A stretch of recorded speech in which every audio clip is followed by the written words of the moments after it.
every 6 months, depending on people's schedules. So the clickety-clack of dice in our crew keep me warm inside before we smack down an evil cold just to gain a level. And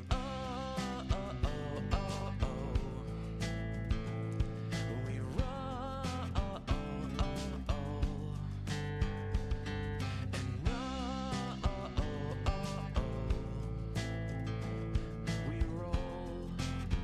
And we rolled a critical hit to the heart. People grow up, forget how to play, but not us, no. We laugh due to a dad joke or innuendo. Probably it's how every adventure that we create is our own cinematic universe, and it ties us together, and we will never forget.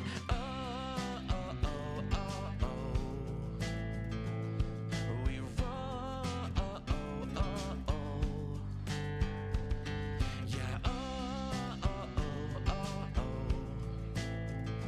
Yeah, we rolled a critical hit to the heart. We will never, never, ever forget. We will never, never, ever forget. We will never, never, ever forget. We will never, never, ever forget.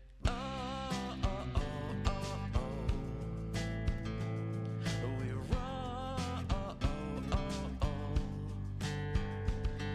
And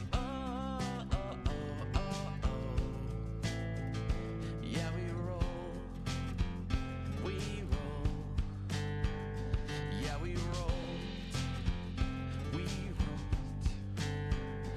Yeah, we rolled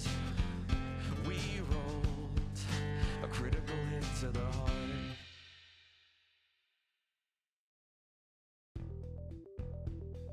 Dinner and a Game and Many Worlds Taverns have partnered together to bring incredible teas and coffees to the Dagger family. And now you can get 10% off of your orders when you use the promotional code Dinner and a Game, all one word, no spaces, at checkout. And if you use our link, manyworldstaverns.com/dinner and a game, we get a little bit back from Many Worlds Taverns as well. Support excellent products from an incredible small business and help support Dinner and a Game at the same time. And always remember, at Dinner and a Game, we always save you a seat at the table.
exactly which folder it's in. Okay, so I can hear myself. I can see that Liz's voice was just coming through. We did see that you guys said there was no sound. We're trying to make sure that everything's working right now. Whoopsie. Yeah, I'm listening to the stream now. I hear you. All right, now you should hear me on TikTok. We should be able to hear me there. I hear myself. Can you hear me? You should be able to hear everybody as long as you got it. Thank you very much, Mr. Dark239, for the follow. So I don't know why the intro wasn't coming up, because the intro was where you guys didn't hear anything. Yeah. Okay, at least this audio works. Usually it's the other way around, where intro audio works, but then you have an issue with our audio. Yeah. Usually it's us that has a problem, not the intro. I'm going to suggest something. Wow. Go into the particular file and refresh the property. Like, I shit you not. Okay. I mean, we don't need it now. It's over, so that's... No, I mean for, like, if it does it during the be right back time. Gotcha. Cool. Ladies and gentlemen, welcome back to Dinner and a Game. We thank you so much for having joined us. Tonight, we are going to be playing what could either be the 13th or the 15th episode of The Walking Dead. So, looking at all the numbers, we started... Did you find it finally? So, I looked at our schedule here, and I said we started in March. We should have started in February. We should have started just in February. Like at the end of February, we've missed 2 episode dates, and that's it, which is impressive for one of our streams to only have 2 episodes that we didn't do. Yeah. But it has been running for over a year. It has been 15 weeks. Or it's been 15 episodes. Bi-weekly episode scheduled, and we've missed 2. So yes, this is episode 13 then. All right. Somehow I messed up the numbering, but that's me. Ladies and gentlemen, if you couldn't guess, all of us are neurospicy. So when it comes to things like making things orderly and stuff like that, we can't guarantee we're going to get it right, because we're just peoples, and most of us are either autistic or ADHD or both. And of course, there's about 1 billion different types of each. So, yeah. I just took another test today, and one of the what type of ADHD do you have? And I got a completely different diagnosis than my psychiatrist gave me. So I was like, I'm gonna take a web page into him from the internet. And go, you're wrong. Take your PhD and throw it in the trash. So anyway, guys, again, thank you for joining us. Tonight we're playing The Walking Dead, and the game is set in the 6 months after the fall, so it's set in 2010. And actually, yeah, it was set in 2000. It's fall 2010 though, right? The fall occurs in July or June. No, on August 26th, 2010, the outbreak finally hits. August 22nd, it hits. And then on August 26th, the sky falls. Yeah. The world falls apart. The dead walk again en masse. Yeah. And within 2 weeks, roughly, God. All world governments fall apart. The infrastructure is shut to shit. And something like 80% of the world's population was gone, and by a year it was down to about 5% of the world's population that we know of. Yeah, I think someone did an estimate, and there's like maybe 100,000 people left in the U.S. The last thing I heard from Kirkman was there were 1 million people left in the U.S. That's a lot. It seems like it until you see how spread out they are. I understand it. Yeah. When you compare it geographically, it's not. But compared to the numbers they give for how bad the outbreak kills everyone and how quickly, that's a lot of people for losing 80% of the population. There's that. Yeah. If you think about it, like, essentially spread the Black Plague worldwide is what happened with the wildfire. Well, spread the Black Plague and then have the rats eat everybody too. Mm-hmm. Yeah. But one thing too, it also helps us with, so it's especially Dishonored. when you get to Dishonored. Yeah, Dishonored. It also kind of helped too with the no, like there's a game series. Yeah. I say it also kind of helped too with the Midwest, is everyone already being like sparsely, separated. There's not like any big metro areas, Midwest, so to speak. That's the Yeah. Midwest was probably one of the areas that was not as hard hit as everywhere else because there's not a huge amount of large population centers. How many people are in the U.S.? 380 million. What No. and what? Oh, What year? is current U.S. population? Ladies and gentlemen of the chat, what is the current Hold on. U.S. population? If you answer correctly, I'll give you a shirt. I'll say, what year was it? What year was this again? 2010. To the 2010. number. If you get it to the number without looking it up, Yeah, without looking it up. I'm looking at stuff 'cause I don't know off the top of my head. So I've already got the number. Let's see if anyone gets it right. I Though got I it have the number already. for the answer. I got it already. So everyone Oh, guess. someone gets it. No one's gonna guess. 400 Dixie Bell just billion. guessed 400 billion. Maybe the 400 world. billion? I don't think there's many people in the world. Or Yeah, maybe- there's well, not, nah, there was that's not right. that many people in the world at the time. It was 6 billion at the time. It is now closer to 7 billion. I thought it was closer It- to 8. Yeah. But Okay, we got 321 mil. 321 mil. And also set Mr. Dark. That's all good, Vixie.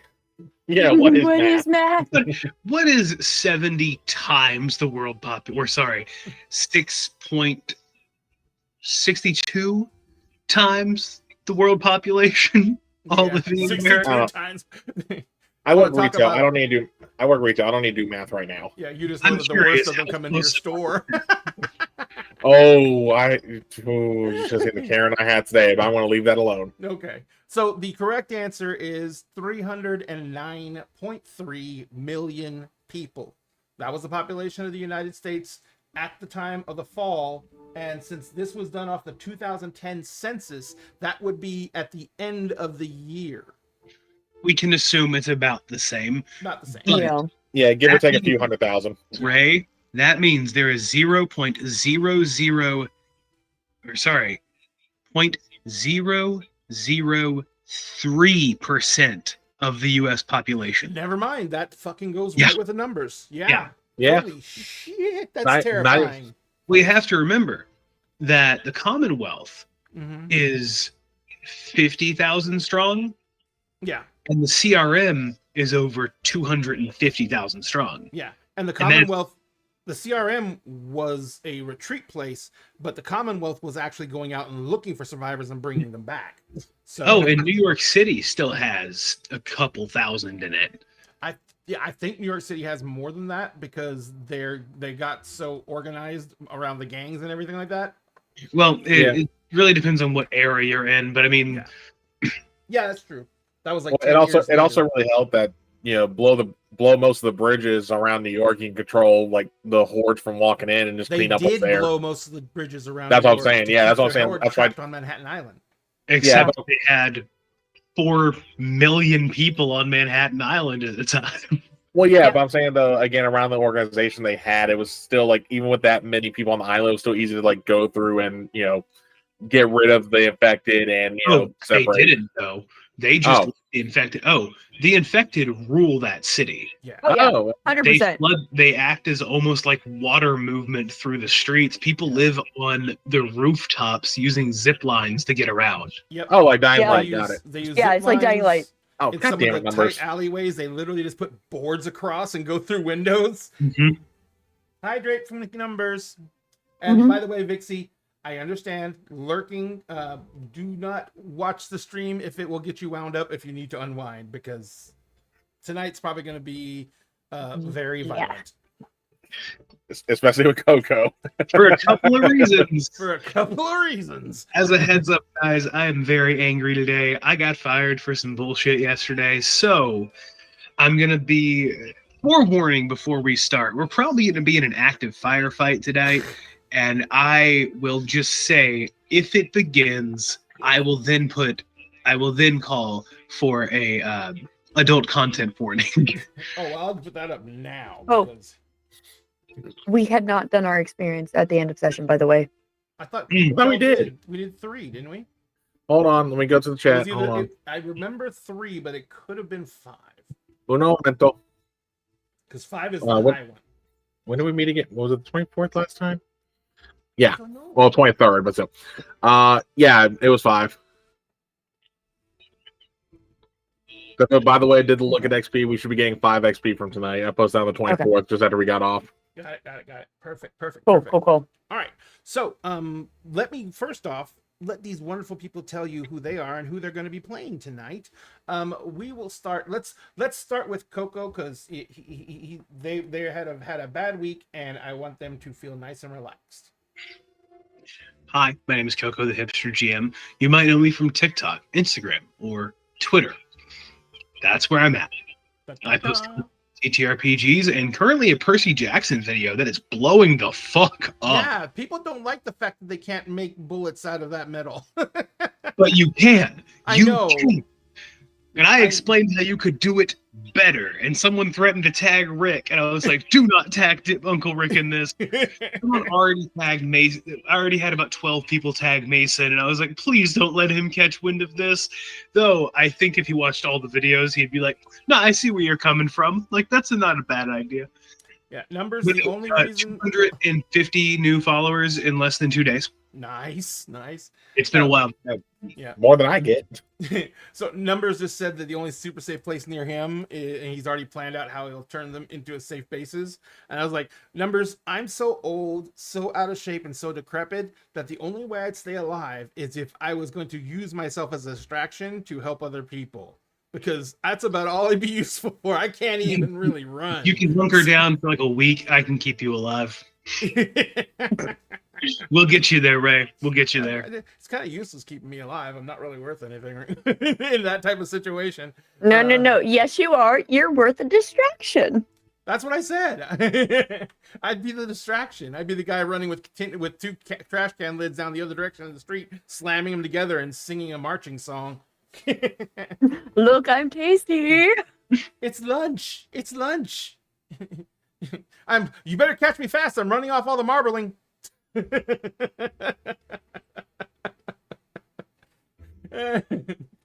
That's your zombie apocalypse. Yes. Ray has wisdom. That's his apocalypse use. That's right. Yep. So let's go over to Geek Girl Lissa. Lissa, where can people find you? Or who are you going to be playing, and where can people find you? I am playing Andy, the Outcast, and I can be found on all the places with the buttons as Geek Girl Lissa. Oh. Look at the things. Oh, what? I'm playing myself, and I've decided that all custom classes should just be called Survivor. Survivor?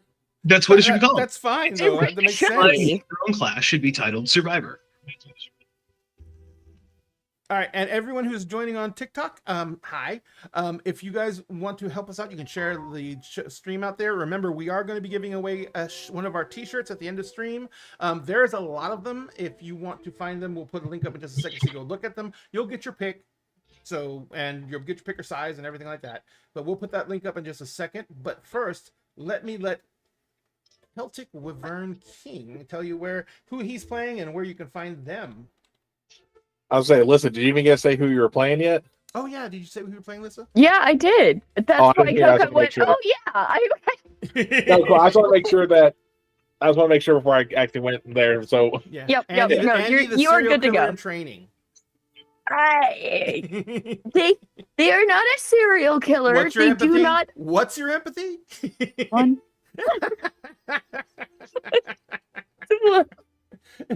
You do realize if you lose that last point of empathy, you're not a PC anymore, right? I know, but here's the thing. I have made sure to protect that empathy with all of the protective talents. I know. To just be like, yeah, no, I don't. The world is shit. It was shit before, guys. Did you see it? It would be so bad if you ended up having killed the Skinner, turning into the next Skinner. God, Dread Pirate Roberts the Skinner. Poetic. It would be poetic. But here's the thing. Empathy is not the only fucking actual, metric of your, humanity in this. It's also your wits. Yeah. So, yes, my empathy is 1, but my wits is 5. And serial killers often have very high wits. Yeah. Sorry, anyway, Kel. You're good. But yeah, I'm Kel, also known as the Celtic Wyvern King, playing Alex McQuillan. former National Guard and the Big Easy before shit hit the fan, and probably about to be a budding sociopath after the trauma he experienced last session. I don't think anyone in The Walking Dead can be considered basically sane at this point. Well, it's different between being, yeah, but I'm saying there's still a fine line though between everything. I mean, yeah, but at the same time, Jesus, the stuff you guys have to do just to survive. Have to. Yeah, but I yeah, I just think what have Alex to did wasn't. do some of my shit. But remember, what Alex did wasn't on purpose. Oh, I know. That's one of the things I was like, Alex took one of the worst fucking things in the game, which was the whole I will not kill humans. Well, I haven't had that as a drive for like what 7 sessions now. Yeah, but it's also why you crash so much in the beginning. I didn't. No, I crashed because of damage. Yeah, that's true. Because you kept on getting fucked. The whole not killing anyone didn't cause any stress. All my stress was literally from taking damage. So, what we're gonna do now is we're gonna be jumping back into the game. But little column A, little column B. But we're gonna go ahead and do some maintenance real quick. Number one, as I said, we're gonna be giving away a shirt tonight. Now, you can find all of our merch at this link. However, and you have to just go to our store, where our merch, Dinner Games Merchland. But if you go there, you can look at all the shirts, and you can pick one of them if you win. And we're going to give this away at the end of the show. They're all custom shirts, either made by me in Adobe or made by the lovely Red Queen Hales, who did our artwork for a long time. And she basically did a lot of the revisions on the shirts. So the newer stuff is Red Queen Hales. The older stuff is me doing. There's only 2 old shirts, and that's my favorite, which is only the tears of my players can quench my thirst. Cry for me. And then the other one is the motto for the Wednesday night stream, which is intelligence is a dump stat. You know, that can't really be said for this stream, because if you are stupid, you will die. I don't know. Mina's still alive. Mina's not stupid. She's not stupid. She's not wise. She just likes killing people and has very little self-control. He thinks I'm dead. That's stupid. Yeah, it is. He thinks that Andy's not dangerous. That's stupid. Everyone underestimates me until they turn their back, and then I'm like, boo. Except for the Skinner, who didn't turn his back, but still. Well, the Skinner also No, he forced me to turn my back, and then I went boo. No, the Skinner only nearly took me out. No, no, that's right. Andy was not badly hit. And I was perfectly fine. You were like Andy didn't get hit at all. Coco, my son Miracle, was the closest, but didn't take any shrapnel. And I had a 2x4 sticking out my ribs. Yep. Oh, Coco, it says your TikTok link is bugged. So I just want to let, because Mr. Darkness said he tried it and it didn't work. All right, so I just tried it too, and it said couldn't find it. Said it couldn't find it. Someone searched to see if my account's active. Oh boy. Yeah, let me actually open up on TikTok. I can't do it because TikTok lost too much memory. I mean, I've already got Studio up, so. Where we were at last game. Ooh, Coco, do you want to do a recap? Yeah. Yeah, it still says you're there. Yes. Oh, it's because it's put in wrong. There's underscores. Yeah, there's no on underscores. It. Oh, okay. I'll fix it real fast. Sorry, Coco. Go ahead. Here. Previously on The Walking Dead Jazz Funeral, the poor of the community of Lakewood Estates had escaped to a safe house up next to Lake Pontchartrain with the plan to head to a boat in a nearby port. Real quick, Ray, which port is it? Is it the really big one or is it the smaller one? It's okay. So the really big one is just north of the spillway, and yeah, then that's the one that you're headed to. But the smaller one is further west, I do believe. No, there's a smaller one, literally right to like.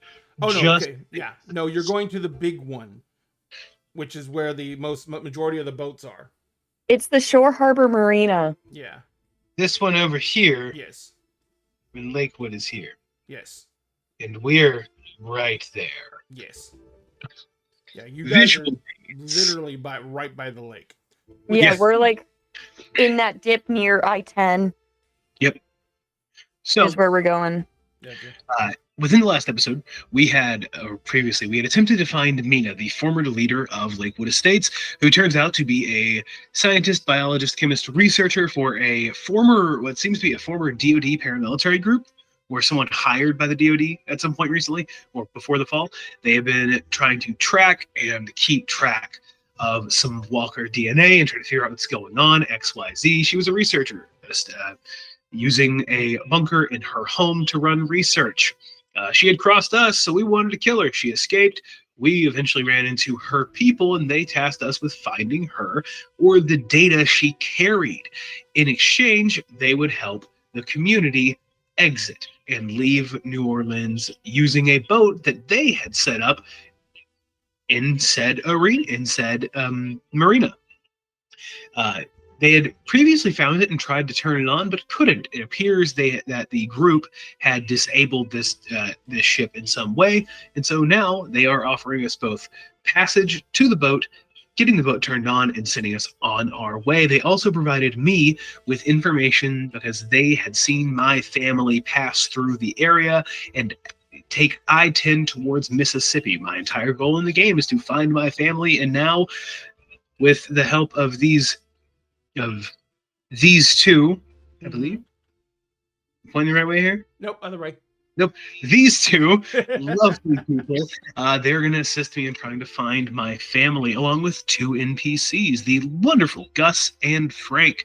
We left off having broke into a gun safe at this very wealthy NRA member's house, finding a plethora of weapons and ammunition, meaning that we are all very, very well armed. I do think at the end of this episode, we should really write down everything we have, because we have to figure out how we're maneuvering and what we're actually taking. We need to do that at some point. Just with the number of long guns that you have access to, you couldn't carry all those fucking long guns. Yeah, I got all the stuff we found so far. Notes. Not with basically 5 of you.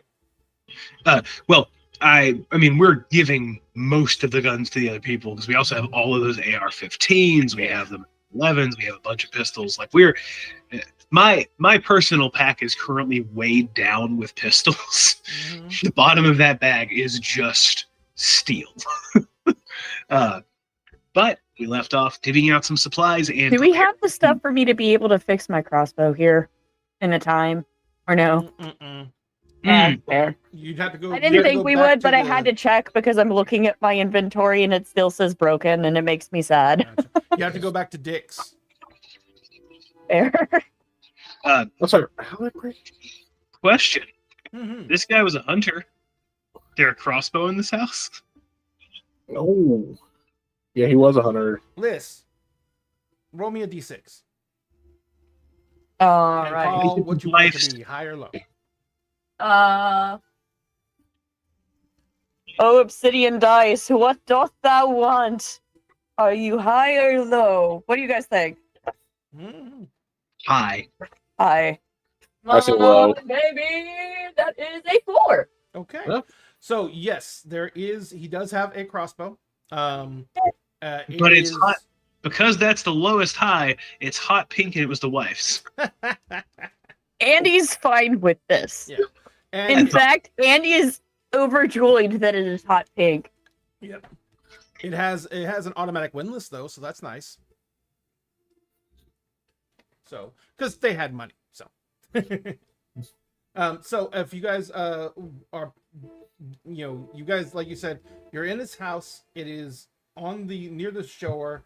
You guys are gonna make your way down to the harbor.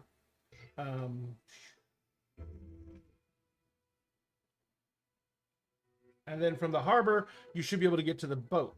Now, I do believe that the paramilitary guys, did they leave somebody with you or not? No, they are meeting us at this house in precisely, I think we have like 30 minutes to an hour. Yeah. Yeah, about an hour. And so and one of the other things that is between you and the harbor is the New Orleans airport. No, the New Orleans airport is way over. Sorry, here. New Orleans Lakefront Airport. No. There's the marina. Mm-hmm. There's the airport. Oh no, that's not the airport. That's not the marina we're going to. Sorry, let's have said it out loud, so I thought you looked it up. It's the South Shore Harbor Marina, which is attached to the airport. Oh, okay. Oh, I see it way over. Yeah. Okay, gotcha. I thought it was the closer one. No. It's the farther away one. It's the bigger one. All right, so what were you guys planning? Liz, I think you're muted. I said no. It's the one on the right side, not the one on the left. Not the one on the left. So you guys are kind of getting everything ready, trying to get everything organized. Everyone is. There's a lot of different opinions about what they want to do.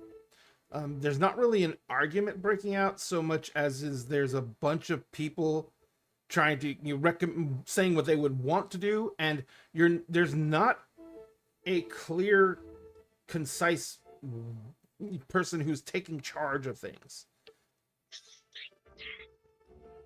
So they're talking about some of them just want to take the boat across and dump it. Some want to keep on the boat and keep on heading around. Some people are saying they want to go try and see how Tampa Bay is. Some are talking about just going, just trying to go through Slidell and see if they can get anything out of Slidell and then use that to move on. It's basically, it's not an argument. It's just a whole bunch of people throwing out concepts, and they are not settling on anything. Guys. This doesn't have to be this big of a thing. Okay? I think that going to Slidell might be a good option for everyone. That's where we're wanting to hop off anyway. Seeing as the majority of people rushed to New Orleans when everything happened, as far as we can, everyone rushed here to get aid, Slidell might not be super picked over just yet. There might be some good shit over there.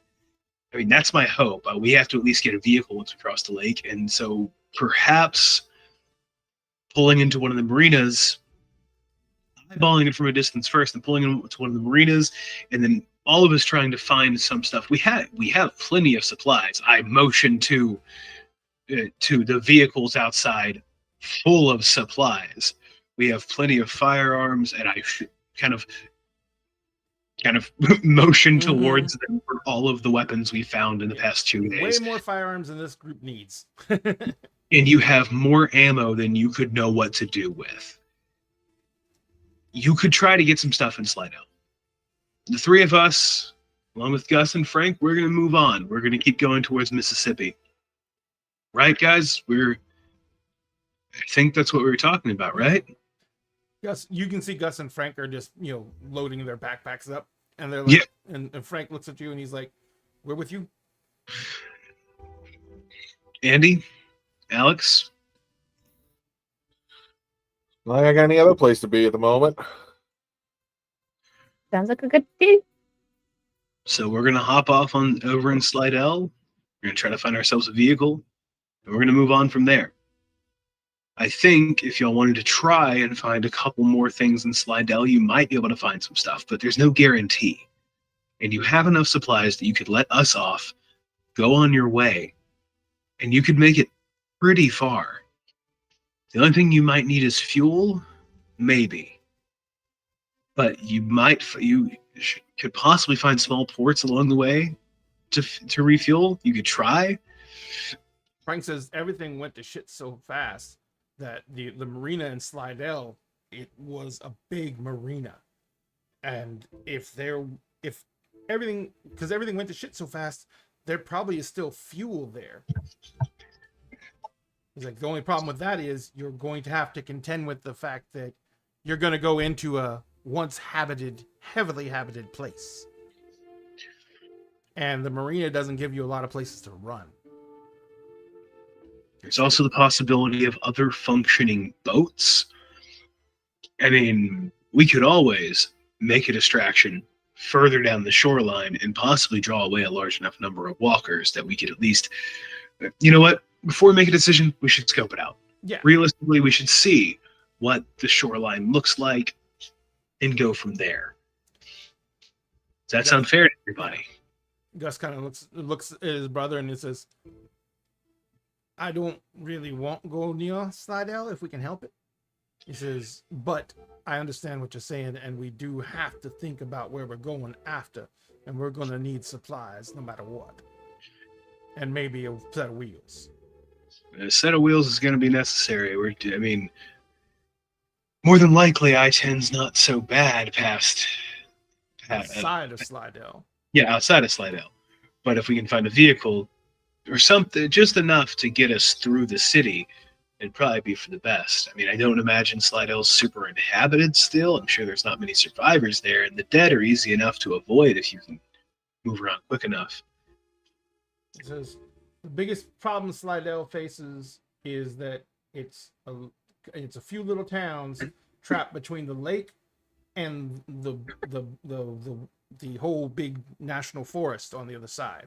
Yeah. He says, well, it's not a national forest, it's a state forest, but he says, but so basically once you get through Slidell, you're in the fucking swamp.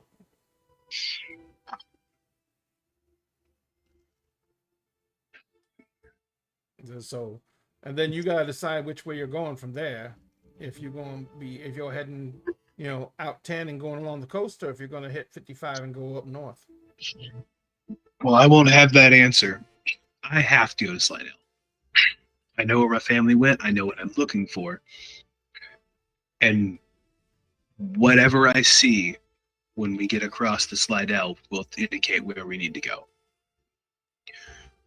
As for everyone else, it's y'all's call. I think you probably have enough supplies to get you to Florida, as long as you can make it a direct trip. You can probably get down the coast. Maybe make it to Florida. Maybe make it a couple states over and get some more fuel if you need it. Possibly get some fuel for the ride when you drop us off at the marina. It's going to be kind of playing it by ear, but first we have to get to this boat. And what's the nurse? God, I can't remember her name. Aaron. Aaron kind of says, the only reason that I wanted to take us along the coast is because there is a lot of islands along the coast, and there's a lot of them that are basically like small privately owned estates. If we could find one of those, even if there's people on it, we could make deals with them to get us access, and then we could set up shop away from all this. It's not a terrible plan. In fact, I like it. It's a good plan. And that might be your best bet. And I think you'll probably have enough fuel and enough supplies to make it to any of those islands. Again, if you need more fuel, stop off when you drop us off at the marina. I'm sure you could find something. They kind of all nod, and they're all nodding about as you're saying all that, and they look calmer, like they're kind of like resigning themselves to Hold something. on. Go ahead. I'm just going to make your leadership roll and see how this goes. Oh, thank you, Bubblesum. That's 1 on my main and 1 on my stress. So 2 successes on leadership roll. Do That's that, and all you need is one. By Yep. the way, ladies and gentlemen, for those of you who have not seen the mechanics of this game, we are playing The Walking Dead by Free League Publishing. They have a rule system called the Year Zero Engine. It is a skill and trait, or not? Yeah, skill and trait. Attribute and skill based. Attribute and skill. Okay, attribute and skill based system that uses a dice pool mechanic. So you get like, you know, X amount of dice in your strength and then X amount of dice and let's say your brawl attack, whatever. And so then you add the total number of dice together and you roll them. You're looking for sixes. Sixes are successes. You only need one success to actually get, thank you very much, Coco. But you only need one success to actually get to achieve what you want to achieve. But the more successes you get, the more control the player has over what the achievement is. And we usually say like 4 successes, you can just fucking write it. We don't, you know, it's that's so many successes, it's beyond belief. We said 3 originally, but I keep getting 3. Yeah. So we kind of had to make some. You blew the bell curve. Way to go. Sorry. So yeah, so you know, you basically kind of get to write the scene. But there is another piece of the mechanic, and that is called stress. They took that directly from their Aliens TTRPG, which we're probably going to play during the spooky season, by the way. And with that, you have extra dice that are based on how much stress you have. You can have up to 5 points of stress before you literally just blow a gasket. Each one of those turns into a die. 6s on those count as successes, but 1s on those count as critical failures. And if you get more 1s than you get 6s, you have critically failed. If you get 1s and 6s, you get what's called a messy success, which is basically you did it and There's some yeah, consequences. yeah. Yeah. And the nice thing is, if you get 4 successes and 1 1 on the stress dice, I'll let you write how you fuck it up. Because you get to do what you want to do, but something has to go wrong. And not lethal, just wrong. All right. So, and the way it goes in combat is every time you roll 1, Which is how my crossbow broke. Yep. But the way it works in combat is if you roll 1s on the stress dice in combat, if there's no walkers show up. And for every 1 you get in combat, whether you succeed or fail, for every 1 you get in combat, the walkers get closer. And when you get to 4, you start getting attacked by walkers. Yep. And also, I don't hear about your crossbow. My worst failure almost got me killed. Session 1. Look, No, I don't know. my worst failure almost resulted in me falling down an elevator shaft. I don't want to fucking hear it, my dude. Yeah, that was my first failure. Period was episode 1. Oh yeah, that one definitely almost got me killed too. Yeah. My worst failure, and that's where we found out that Andy is a crack shot. Apparently. All right, so like I said, with the leadership role you made, plus with the fact that you're making good sound reason points, they're calming down, and basically they decide, yeah, we're going to table this until we see what's going on in Slidell. There's no use getting everyone upset right now. We don't even know what we're looking at when we get to Slidell. So we might not even be able to pull into Slidell. So, you know, we got to wait and see what we got. So everyone kind of goes back into like getting everything situated mode.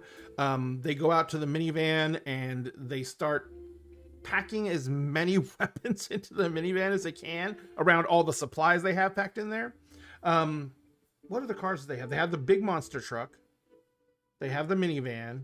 They had another SUV. They had another SUV, it was just like a big one of the big it was one of the Cadillac SUVs, really nice ones, because it was taken from one of the houses there in that thing. And then there's also there's another pickup. It was one of those one of those painted red, white, and blue type trucks. Yeah, is that? It was one of those treasure trucks that doesn't actually do any work. A pavement princess. Yes. So it is pretty much that's their entire setup. And of course, the Pavement Princess has a quad cab, so there's like 6 people can fit in it.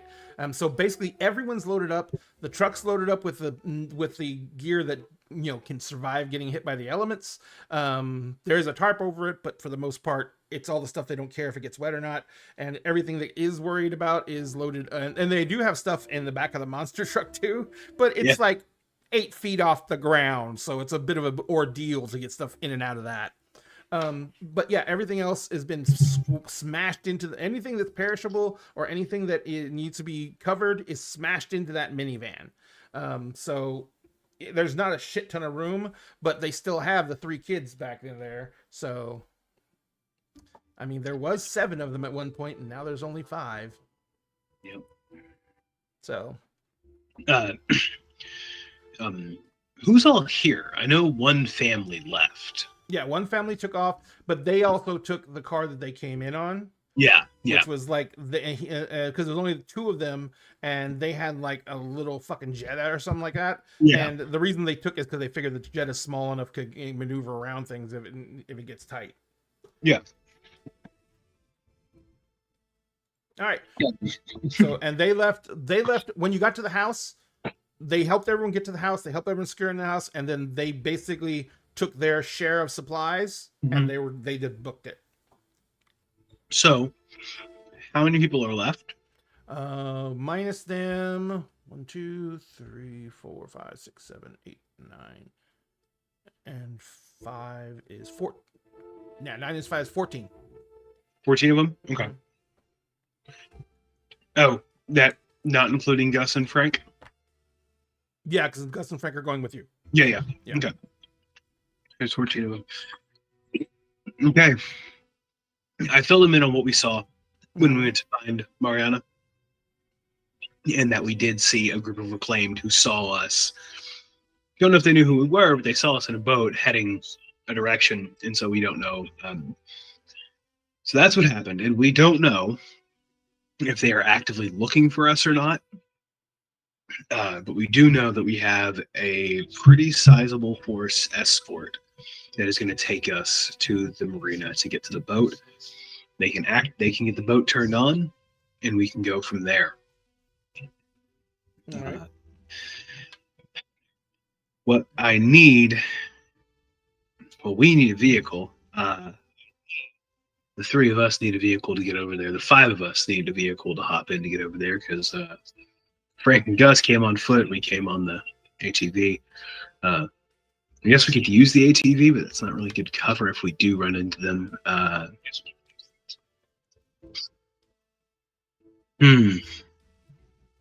Gus says, no, Frank says this.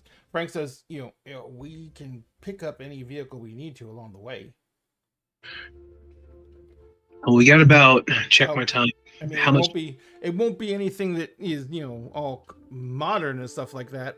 But he pulls out a weird tool from his pocket. It is like got 2 different size screw, a bolt, like crescent wrench things on the end, on either end of it, and then it's got a fork thing going on the front of it. And he kind of like holds it between his hands like this, where the fork thing's sticking out. He's like, I can pop most ignitions with this. Okay. We have I'm guessing we have about 30 minutes before we need to head out, before they're going to be meeting us on Lakeshore Drive to head down. Pretty much. Okay. Just about. Okay. Good. Go outside, find what you can, preferably just something that you can get onto Lakeshore Drive easily and quickly. The 5 of us will get in that. Who wants to drive? Gus, like, okay, and so the other 4 of us are on Overwatch. Yep. Sound like a plan? Gus and Frank both nod as they're picking up their backpacks. It's like, we'll go find something. Sounds good. Best of luck, guys. They have their 2 ARs. Go ahead and from like the pile of ARs that we have at this point, from the 10 that we had. You already have one. I have one. Actually, all 3 of us should have one from taking out because there was 2 ARs with the Reclaimed that we killed. Yeah, So- let's say 'cause we had 2 from the Reclaim, and then when it came to the gun locker here, there was a Purdy side by side, a Bernoulli's, 3 competition shotguns, a Holonet Holland, a 30-06 bolt action, a 92 GT Beretta with the full size standard with 2 silencers, several mags. One has a mod kit with a foregrip, and and then there was also 2 extended mags with Hydroshock hollow point rounds in them. And we had You have the boxes. Uzi, right? We have the 2. We Yeah. have 2 Mac 11s. As a matter. Yeah, we got 2 Mac 11s from Mariana's bunker. But you have limited rounds for those. Well, they're 9mm, and we have a Oh shit yeah, that's true. That's ton true. of ammo from the stockpile. We have a Yeah, shit ton of 9mm It's ammo. just pistol ammo, isn't it? Yeah, it's just standard 9mm pistol ammo, and we have 3 extended mags for the Mac 11s plus 2 standard mags for the Mac 11. And you see that what most everyone's doing right now is that they're all sitting around just loading magazines. Yeah, that's the right plan. They've even got the kids doing it. I look over and I go, "It's a good skill to learn early on." Okay, so Andy, what gun do you want for yourself? You got your pistol. We have a couple extra pistols here, but maybe get a little something bigger for the trip. Is there something with a scope? Your crossbow has a scope. There's also at It's least just got one. limited range compared to a long rifle. No, that's why I'm asking Yeah, I'm gonna say if, the if 30 any of the should longer probably have rifles have Yeah, scopes. the in them. 30-06 is a hunting rifle. It has a nice scope on it. I own one. So Okay, Andy's probably gonna grab that. and with the That was what? 30-06, your effective range is 3/4 of a mile, roughly. If you know what the fuck Depend- you're doing, if you, Yeah, if if you know what you're doing, you know how to do. If you know what you're do it, doing something and- like that. and depending on the load of the bullet, like how much grain was actually packed in it. Yeah. you've got Yeah. you've got 200 yards at an average if you can hit your target. Yeah. Oh yeah. Okay, I'm just gonna tell you right now, especially with the way Andy is spec'd, Andy can definitely do better than that. Oh yeah, 100%. We're just saying. So Andy is like me with a scope. 200 yards is basically like That's nothing. 1/4 of a mile. That's Yeah. nothing. Like I don't think you understand what my family does for target shooting for funsies with what are they? Not groundhogs, prairie dogs. Yeah. Yeah. 900 yards is for fun. Fair. Well, this rifle is set up for, Or- basically deer hunting. So Yeah. So it's deer designed. hunting and boar You hunting. probably have Yep. a solid. You probably have a solid Yeah. skill there. So I just kind of toss you the rifle. Is it mag fed or is it It's not mag fed. not mag fed? So 5 at a time. Yep. Okay. I toss you a box of ammo. Okay, kid. Don't know how useful that'll be on the road today. So here, take that. I toss you a mag 11. A Mac 11. I toss you 2 of the mags. You can go semi or full. I feel like if we run into people, go full because they'll at least duck. Yeah, it's more I intimidation factor love than that anything. I have a 9mm silenced. I have a standard Beretta silenced. I have a handmade knife. I have a crossbow. I have a you don't- 306, and now I have this. Actually, you do have my old Beretta because I took one of the upgraded Berettas. Yeah, I think you took the one that had the foregrip. Oh, Mhm. I took one and then I shoved that one like into my satchel. That's the That's right. emergency. I got 3 people in front of me. I need them to get the fuck down. Yeah. That's the oh shit gun. Yeah. I'm kidding. Actually, I need to make sure I have that Is on that me. the Bernoulli? No, the Bernoulli. The Bernoulli was a That was shoddy, if I recall. shoddy. Yeah. Yeah, the Bernoulli was one of the shotties. Okay, so the other one I have. So I've got the 30-06 and a what?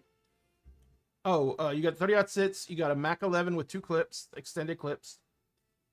So I'm gonna say the 30-06 is going like in your pack on you, actively carrying should be the Mac 11, the 2 silenced pistols. If you want to carry both, I mean you don't have to. You just I throw mean, it in. Andy 100% would have like 1 per leg. And we can definitely rig that up to work. We can make it definitely Well, make the other that. part too, and probably is smart too. I know one's the Beretta. What was your other pistol? I don't think I actually 9 identified mil. other than a 9 mil. It was a Glock 9mm. That's what I gave Yeah. him. Oh yeah, it was Glock. That's right. Ankle or in the small of your back? It is a compact, so I mean, smaller back's easier for access. Yeah, but I'm saying like that instead of having both like one on each leg, you probably might have one behind.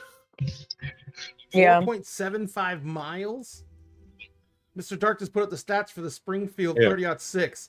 4.75 miles. If you can do it, that's the Yeah. thing. Yeah, that's for the ones who are like give it like an actual like trained sniper. Hell yes. Oh, Yeah. yeah. How do you Me, no. temperature the earth on that? Jesus Christ. Yeah. Very Yeah. carefully. All right. No. So Yeah, sniping is a fucking art form at this point for people. So you guys Borealis are back. getting everything geared up. You guys, since we had kind of the bonus field day with weapons, as long as it's within the list and you're not carrying more than like 4 guns, like 4 long rifles, hmm 2 pistols, 2 long rifles is probably the max anyone wants to try and carry. Everything else would be too bulky and make a fuck ton of noise. Yeah. Well, my thought is always, okay, we've got a satchel with our long guns typically while traveling, but in this situation, we all need to have a rifle in hand of to some capacity. And there are cases for all the rifles that are in the safe, by the way. Oh yeah, and I just remember I had the I took the Bernoulli. That's right. I called dibs on the Bernoulli. that Oh yeah, gets you did call dibs on the Bernoulli. that gets cumbersome. The cases get cumbersome. Yeah, That's the but issue. it does give a way to keep them out of the water and the rain until you really need them. Yeah. Also, Yeah, 'cause- the Bernoulli, I did tell you which model it was, right? yeah, it was the M4. Yeah. It's based off like the M4 and all. And that's why Alex called dibs. That would have been something he would have been trained with in basic. Yes. It's very much an infantryman's shotgun for the most part. Yeah, that's why he called dibs. As for answering your question, Lisa, I'll look him up in the player's handbook and I'll put him in our chat. Yeah, that's one thing about the game itself. They like guns. So there's lots of stats for all the weapons and everything like that. Yes. That's why, like, I'm like, wait, so that, like, how much damage, what bonus, what blah, blah, blah. Also, Yeah. cat, apparently. But also, the other thing about this. Oops, hang on a second. I was grabbing my copy. So the other thing about the guns is, and everything in this game's fucking lethal. Mhm. Like literally, you could just drop dead, and then everyone around you could hear the bullet crack. Mhm. So this is like, this game operates in a state of extreme paranoia. Yep. Okay, guys. I think we're about running out Why of do time. you think I built Andy the way I did after playing Karen? Yeah, Liz had a cheat. She got to play the game before we did. Yeah, I got to cheat and learn the game before everyone else, so I had a little bit of knowledge coming in. So I don't that call it cheat. I call it being prepared. I mean, y'all saw me deep dive into Firefly, so I was able to help answer most of the stuff for that. that's fair. That's fair. But yeah, no, Karen was a very different character. They were a politician versus an outcast, and so like 2 opposite ends of the spectrum. Oh yeah, absolutely. Which is kind of fun to do. So you guys, everyone's basically they're rushing to get everything as ready as they can. Getting all the guns loaded and everything like that. It's not there's not a lot to put back in the vehicles except for, redistribution of some of the ammunition around and stuff like that to make sure everyone has enough for what they have. And they pretty much get that done within like 20 minutes. Yeah.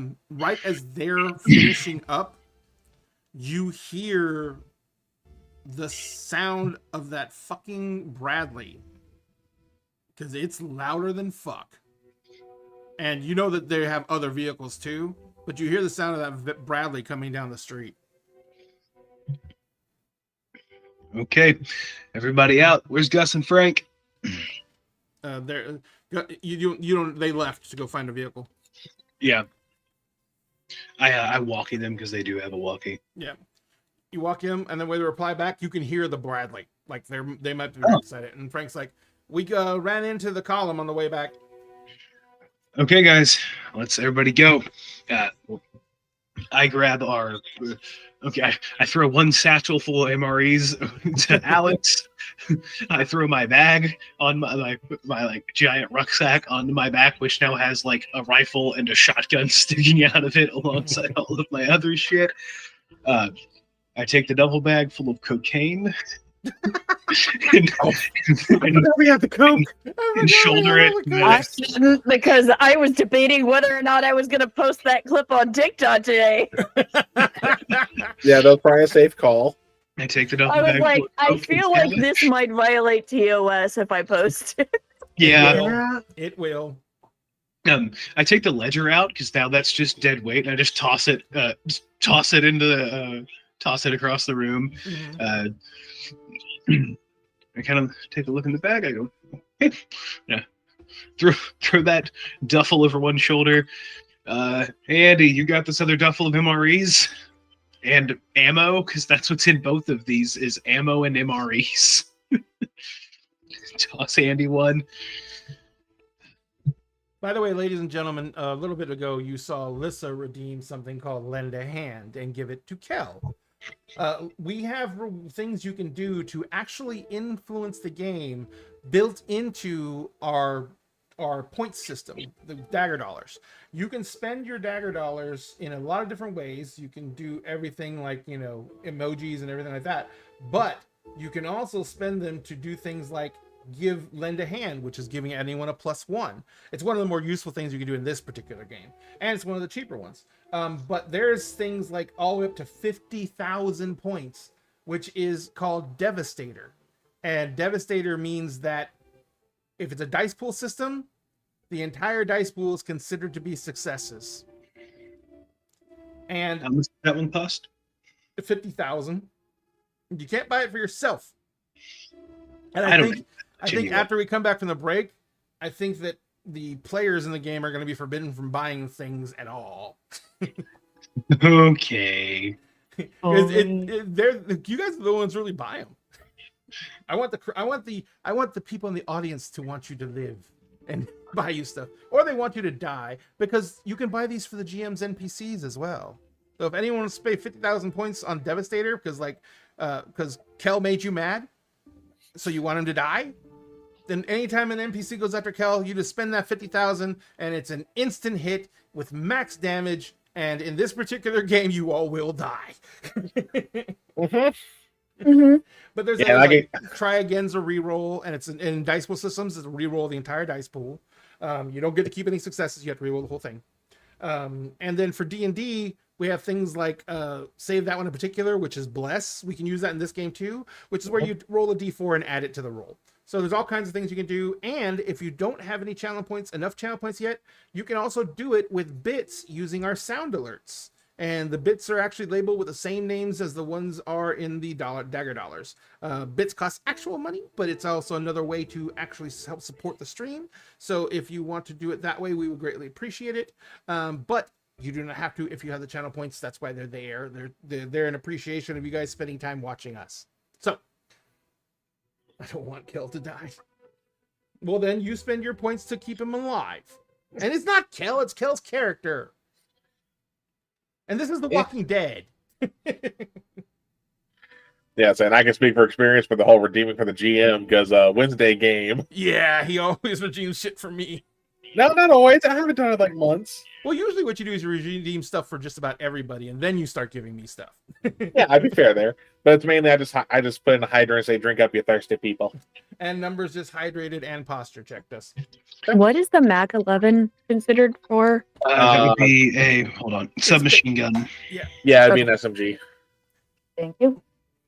Is the Mac 11 SMG, or is it considered a machine pistol? It is considered a submachine gun and a machine pistol are only different. They're only different by size. Yeah. Like the 93 Fika you just gave me, which is what I'm going to call it. It's a Beretta 93. That modification is typically a 93 model. Stretch. That is a machine pistol. Yeah. A submachine gun is going to be a little bit larger, a little bit wider. It's going to have 2 points of contact as opposed to only a single point of contact. Yeah, Yeah, but they so both that'd be have a pretty little more similar rates of robust, too. fire as well. I think the submachine gun might actually have a higher rate of fire. Yeah, it really depends on the On weapon. There's a the little- sheet is to add to make sure it'll add the bonus to it, right? Should, if you add the weapon in, you should add the bonus. Yep. Yeah, but it really I was depends just on making sure I had to click that. Oh, and by the way, guys, remember we reset that pistols are at a 0.5. Yes. Yeah. I mean, Yeah, I'm there only are doing the they? one In this pistol. Yeah, Because this- they didn't have a setting pistols. They just had it for rifles. Yeah, no, they have the slot for pistols is the One. same as the slot for a rifle, which makes no in a shotgun, which makes no goddamn sense. So we Yeah. had half, which I'm is the actually same. I'm actually a half over at this point. I am still with Beretta, a handmade knife, Snack, which is my shotgun pistol, an AR-15, and my Beretta full auto. I am at 3.5 Yeah. out of 5. Well, actually, I forgot because I also have some of the gear tool stuff. So I'm at 1 over, but I mean that's 1 over don't do much. Yeah. Gotcha. And it's only because of shoddy. Wait, how much is encumbrance? Well, It's based on your it attributes. tells you on your general sheet. It'll tell you. Yeah. It's based on your strength. The God Has Aha! Spoken gives everyone Still on one side fine. or the I'm other at the effects 4.5 of less. 5. Who did? Oh, someone was asking what the Gods Have Spoken does. Okay, that's blessed for the whole party. Yeah, bless for one whole side. Either the nice guys or the bad guys. And that's usually the one I used on you. Yeah. Okay. All right. So, Okay, like I everybody. said, you guys can hear the rumbling. The Bradley's leading the way, of course. It just kind of parks on the street. Yeah. There is the big truck, the troop carrier Mhm. that was with them. I can't remember what those are called. God, I forgot. There's a big troop carrier. APC? No, it's not an APC. It's not armored. And then there's a second truck that basically you can see that it's uncovered and all the gear is in the back of it. The guys some of the guys pile out of the back of the truck and start taking ready positions, setting up a perimeter. There are walkers that are coming with them. They're trailing them, and some walkers come out of the house. You notice that a lot of these guys have actually mounted their knives on the end of their rifles, which is something you hardly ever see anyone fucking do. But they quickly go start making short work of the nearby walkers, just using them as bayonets for the most part. And is there an echo? I don't hear one. Actually, Coco, say words. Hello. Okay. Liz, say words. Check 1, 2. Kel, say words. Mic check. 1, 2. Mic check. There might be a little bit of a tin on Kel's side. Yeah, let me get a little closer to my mic because I was leaning back. How's that? It sounds clearer now. Yeah, I think it's just where I was leaning back. It might have just been you numbers, but it could have been like Kel said when he was leaning back away from it. It sounded like a little tinny to me, which is usually sound like an echo sometimes. So, but we're sorry about that. Anyway, so the commander comes walking into the house, and he quickly goes and finds you, Coco. Yep. And he kind of like waves you over. Yeah. He says, What's up? He says, I got a scouting party that already went out. He says, they've scoped the marina. There's no one in it other than the dead. He says, Clearly. He says, and the boat hasn't been messed with in any way, shape, or form.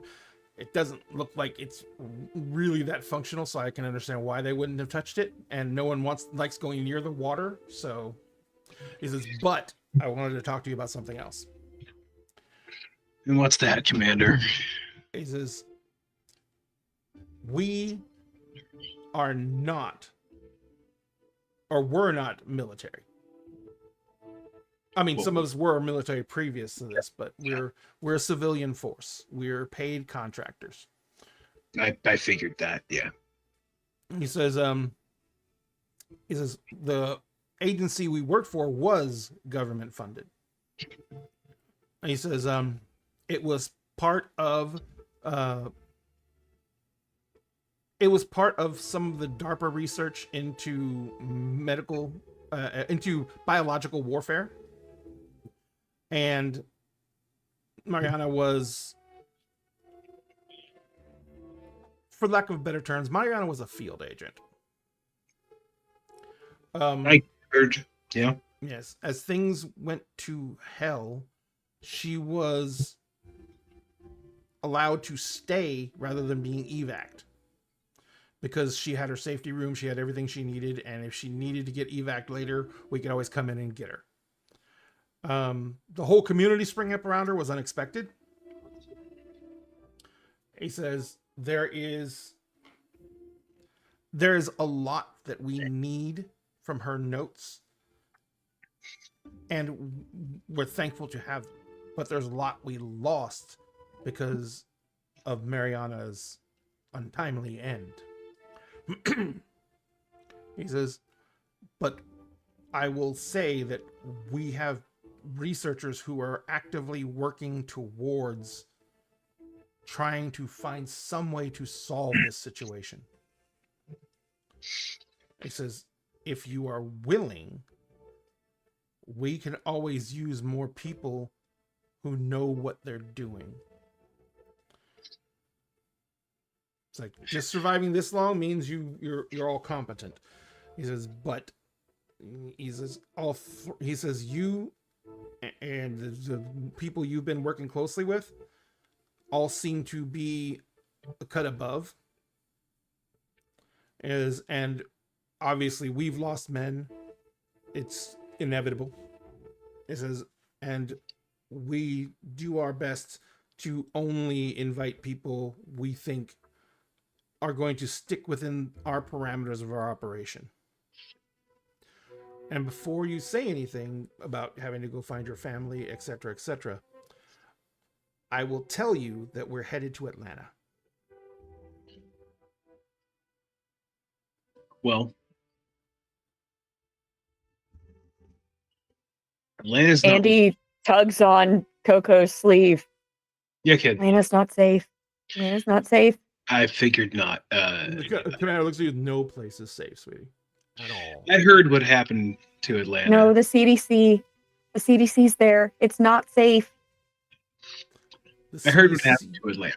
Yeah. You know they got firebombed, right? Yeah. You know they fuck out of them. They used the 500 pounders. Yeah. Yeah. They got, but it was conventional, so there's no radiation. Yeah. He says, But he says LA glows. It shouldn't be glowing. They hit them with napalm. No, they hit them with a nuke. I thought they hit LA with a nuke. Why? It was the exact same thing they hit everyone else with. They didn't nuke it. Yeah. I'm hearing an echo too. The audio is coming through a second time. Oh, I hear it now. Who is it? I don't know. Actually, That was muted. Yeah, I know. It's a little bit early. Let us take a 10-minute break now, though, so we can see if we can figure out what's going on with the audio. Yeah. And so, guys, we're going to take a 10-minute break to get and we will back and jump back in right with my answer. Yes, absolutely. So we'll be back in 10 minutes while I try and figure out where this little echo is coming from. Weirdly enough, it sounds like it's a different conversation. I think we're getting some bleed over from someone else's connection, which I don't know how that happens on the net. Because it's gone now. It's gone. Yeah. That's weird. Anyway, we're going to take a break. We'll be right back, guys.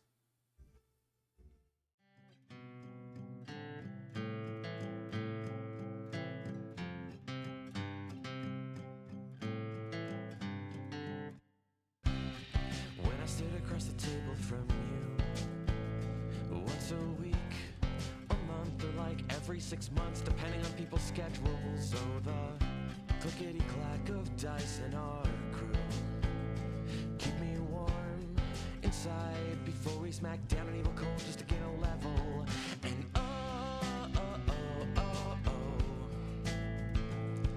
we roll. And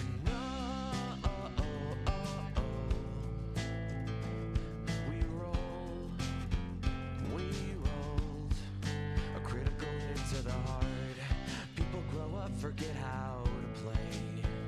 but not us, no. We laugh due to a dad joke or innuendo. Probably it's how every adventure that we create is our own cinematic universe, and it ties us together, and we will never forget. Oh, oh, oh, oh, oh. We roll. Oh, oh, oh, oh. Yeah. Oh, oh, oh, oh, oh. Yeah, we roll. We rolled a critical hit to the heart. We will never, never, ever forget. We will never, never, ever forget. We will never, never, ever forget. We will never, never, ever forget. Oh, oh, oh, oh, oh. We roll. Oh, oh, oh, oh. And oh, oh, oh, oh, oh. Yeah, we roll. We roll. Yeah, we rolled. We rolled. Yeah, we rolled. We rolled. A critical hit to the heart.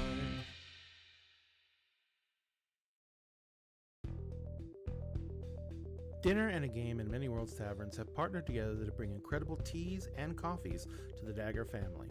And now you can get 10% off of your orders when you use the promotional code Dinner and a Game, all one word, no spaces, at checkout. And if you use our link, manyworldstavern.com/dinner and a game, we get a little bit back from Many Worlds Taverns as well. Support excellent products from an incredible small business and help support Dinner and a Game at the same time.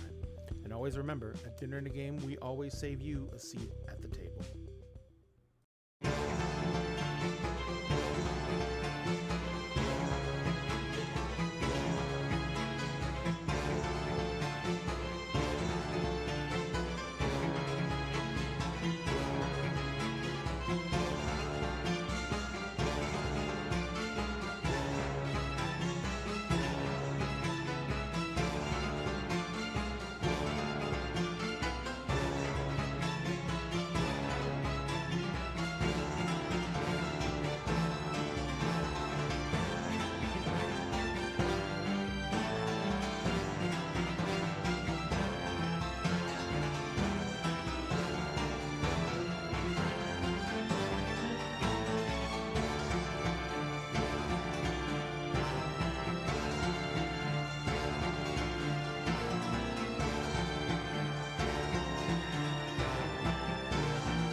When I sit across the table from you, once a week, a month, or like every 6 months, depending on people's schedules. So the clickety-clack of dice in our crew keep me warm inside before we smack down an evil cold just to get a level.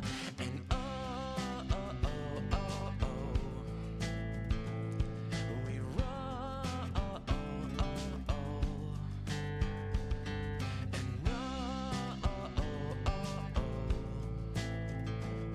We roll. We rolled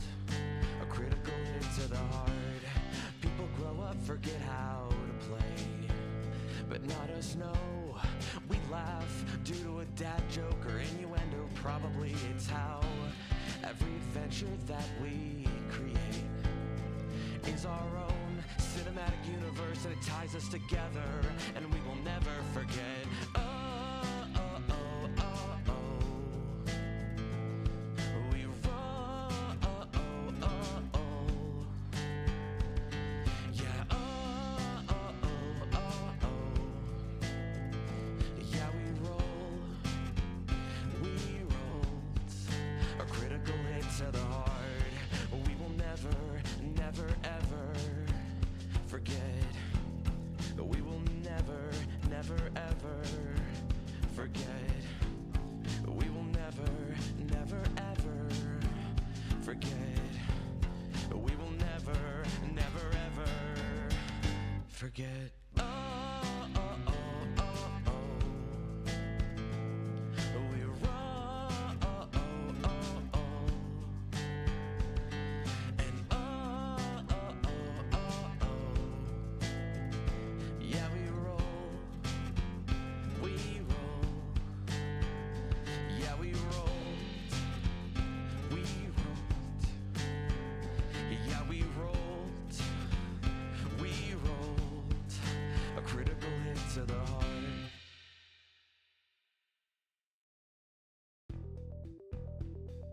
Dinner and a Game and Many Worlds Taverns have partnered together to bring incredible teas and coffees to the Dagger family. And now you can get 10% off of your orders when you use the promotional code Dinner and a Game, all one word, no spaces, at checkout. And if you use our link, manyworldstaverns.com/dinner and a game, we get a little bit back from Many Worlds Taverns as well. Support excellent products from an incredible small business and help support Dinner and a Game at the same time. And always remember, at Dinner and a Game, we always save you a seat at the table.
When I sit across the table from you, once a week, a month, or like every 6 months, depending on people's schedules. So the clickety-clack of dice in our crew keep me warm inside before we smack down an evil cold just to gain a level.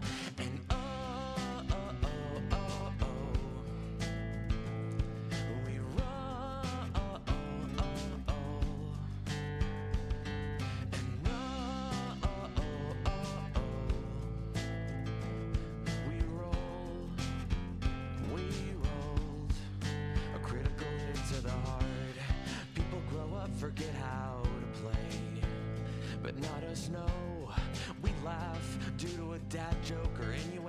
probably it's how every adventure that we create is our own cinematic universe, and it ties us together, and we will never forget. Oh, oh, oh, oh, oh. We roll. Oh, oh, oh, oh. Yeah. Oh, oh, oh, oh, oh. Yeah, we roll. We rolled a critical hit to the heart. We will never, never, ever forget. We will never, never, ever forget. We will never, never, ever forget. We will never, never, ever forget. Oh, oh, oh, oh, oh. We roll. Oh, oh, oh, oh. And oh, oh, oh, oh, oh. Yeah, we roll. We roll. Yeah, we rolled. We rolled. Yeah, we rolled. We rolled. A critical hit to the heart.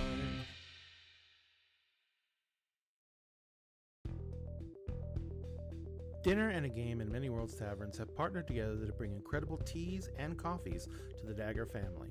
And now you can get 10% off of your orders when you use the promotional code Dinner and a Game, all one word, no spaces, at checkout. And if you use our link, manyworldstaverns.com/dinner and a game, we get a little bit back from Many Worlds Taverns as well. Support excellent products from an incredible small business and help support Dinner and a Game at the same time. And always remember, at Dinner and a Game, we always save you a seat at the table.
When I stood across the table from you.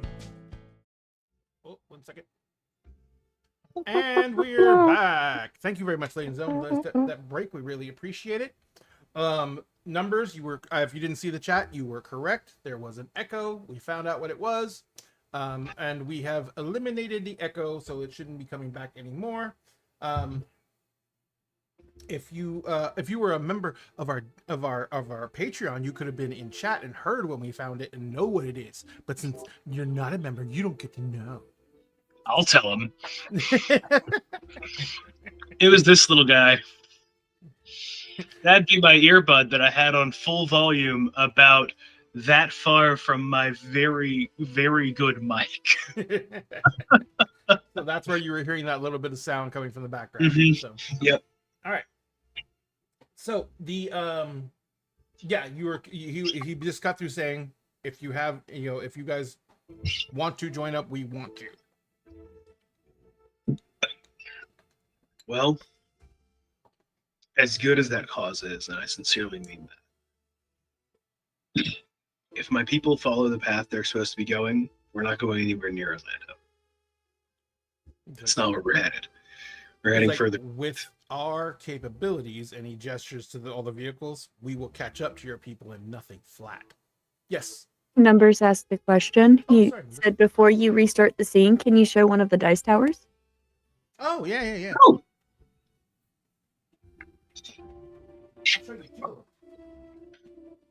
Why, do you want me to switch it to a dice tower at the end of the game? I can do that.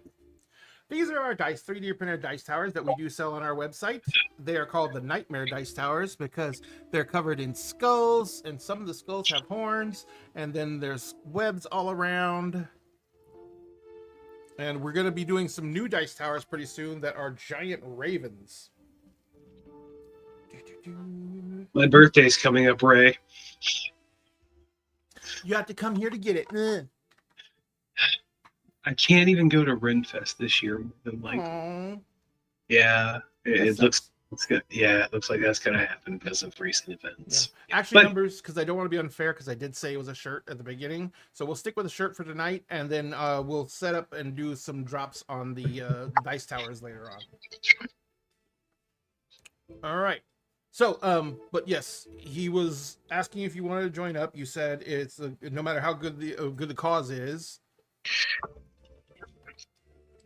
and he said that he could catch up to your people.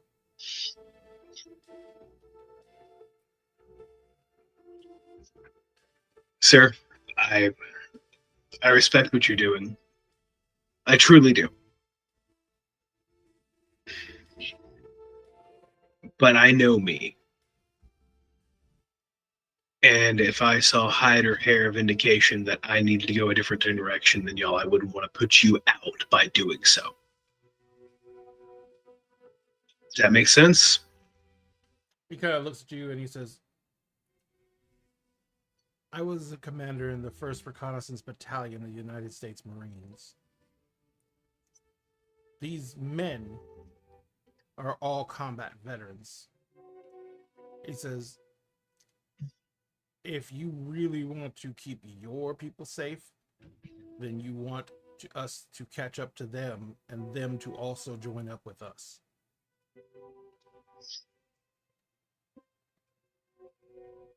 He said, these vehicles, they are he says, you can see them. They don't have much of a dents on them. The only stuff that's on there is the new stuff that we put on it, because they were brand new, still wrapped in the package. He says, we had the funding, we had the materials, and we were literally conscripted and trained for events like this by the company that is now trying to research how to fix this. And they need information that the CDC would have.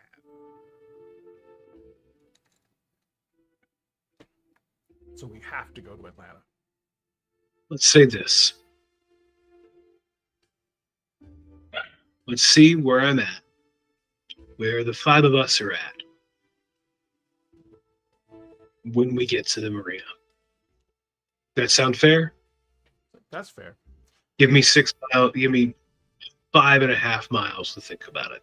Gotcha. Kel, do you? I think I said it last episode, but how far ahead was Coco's family of him? How many? It was it days or was it weeks ahead?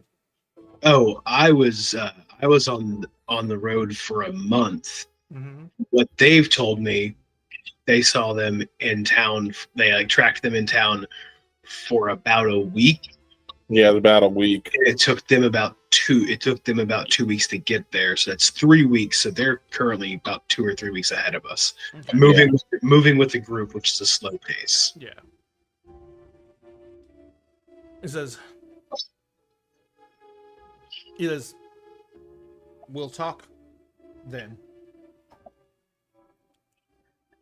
It says, and he kind of looks around. He looks around and says, "Is everyone, are we ready to move?" And everyone just starts getting up, picking up their bags, and they start heading out towards the van. And he kind of watches them walking out the back door, and he's like, "Where are they going?" Oh, their vehicles are out back. There's a straight route up to Lakeshore. There's a straight shot to Lakeshore Drive from the back road. Oh, for the walking path? Yeah, they can go Alright. straight to Lakeshore Drive, and we can take the front side, which has a direct path as well.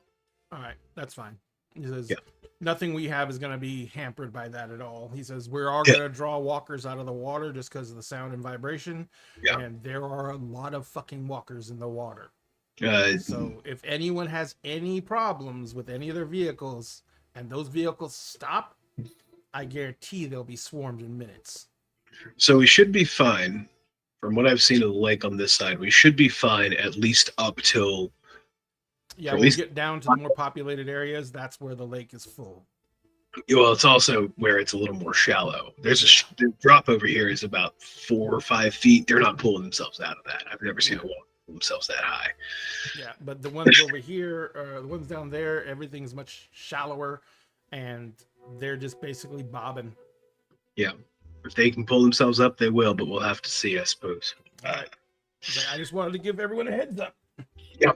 A couple of these people have taken this route before. They actually have seen your boat before. So a couple of them know the dangers of heading this way. But get everybody mount up.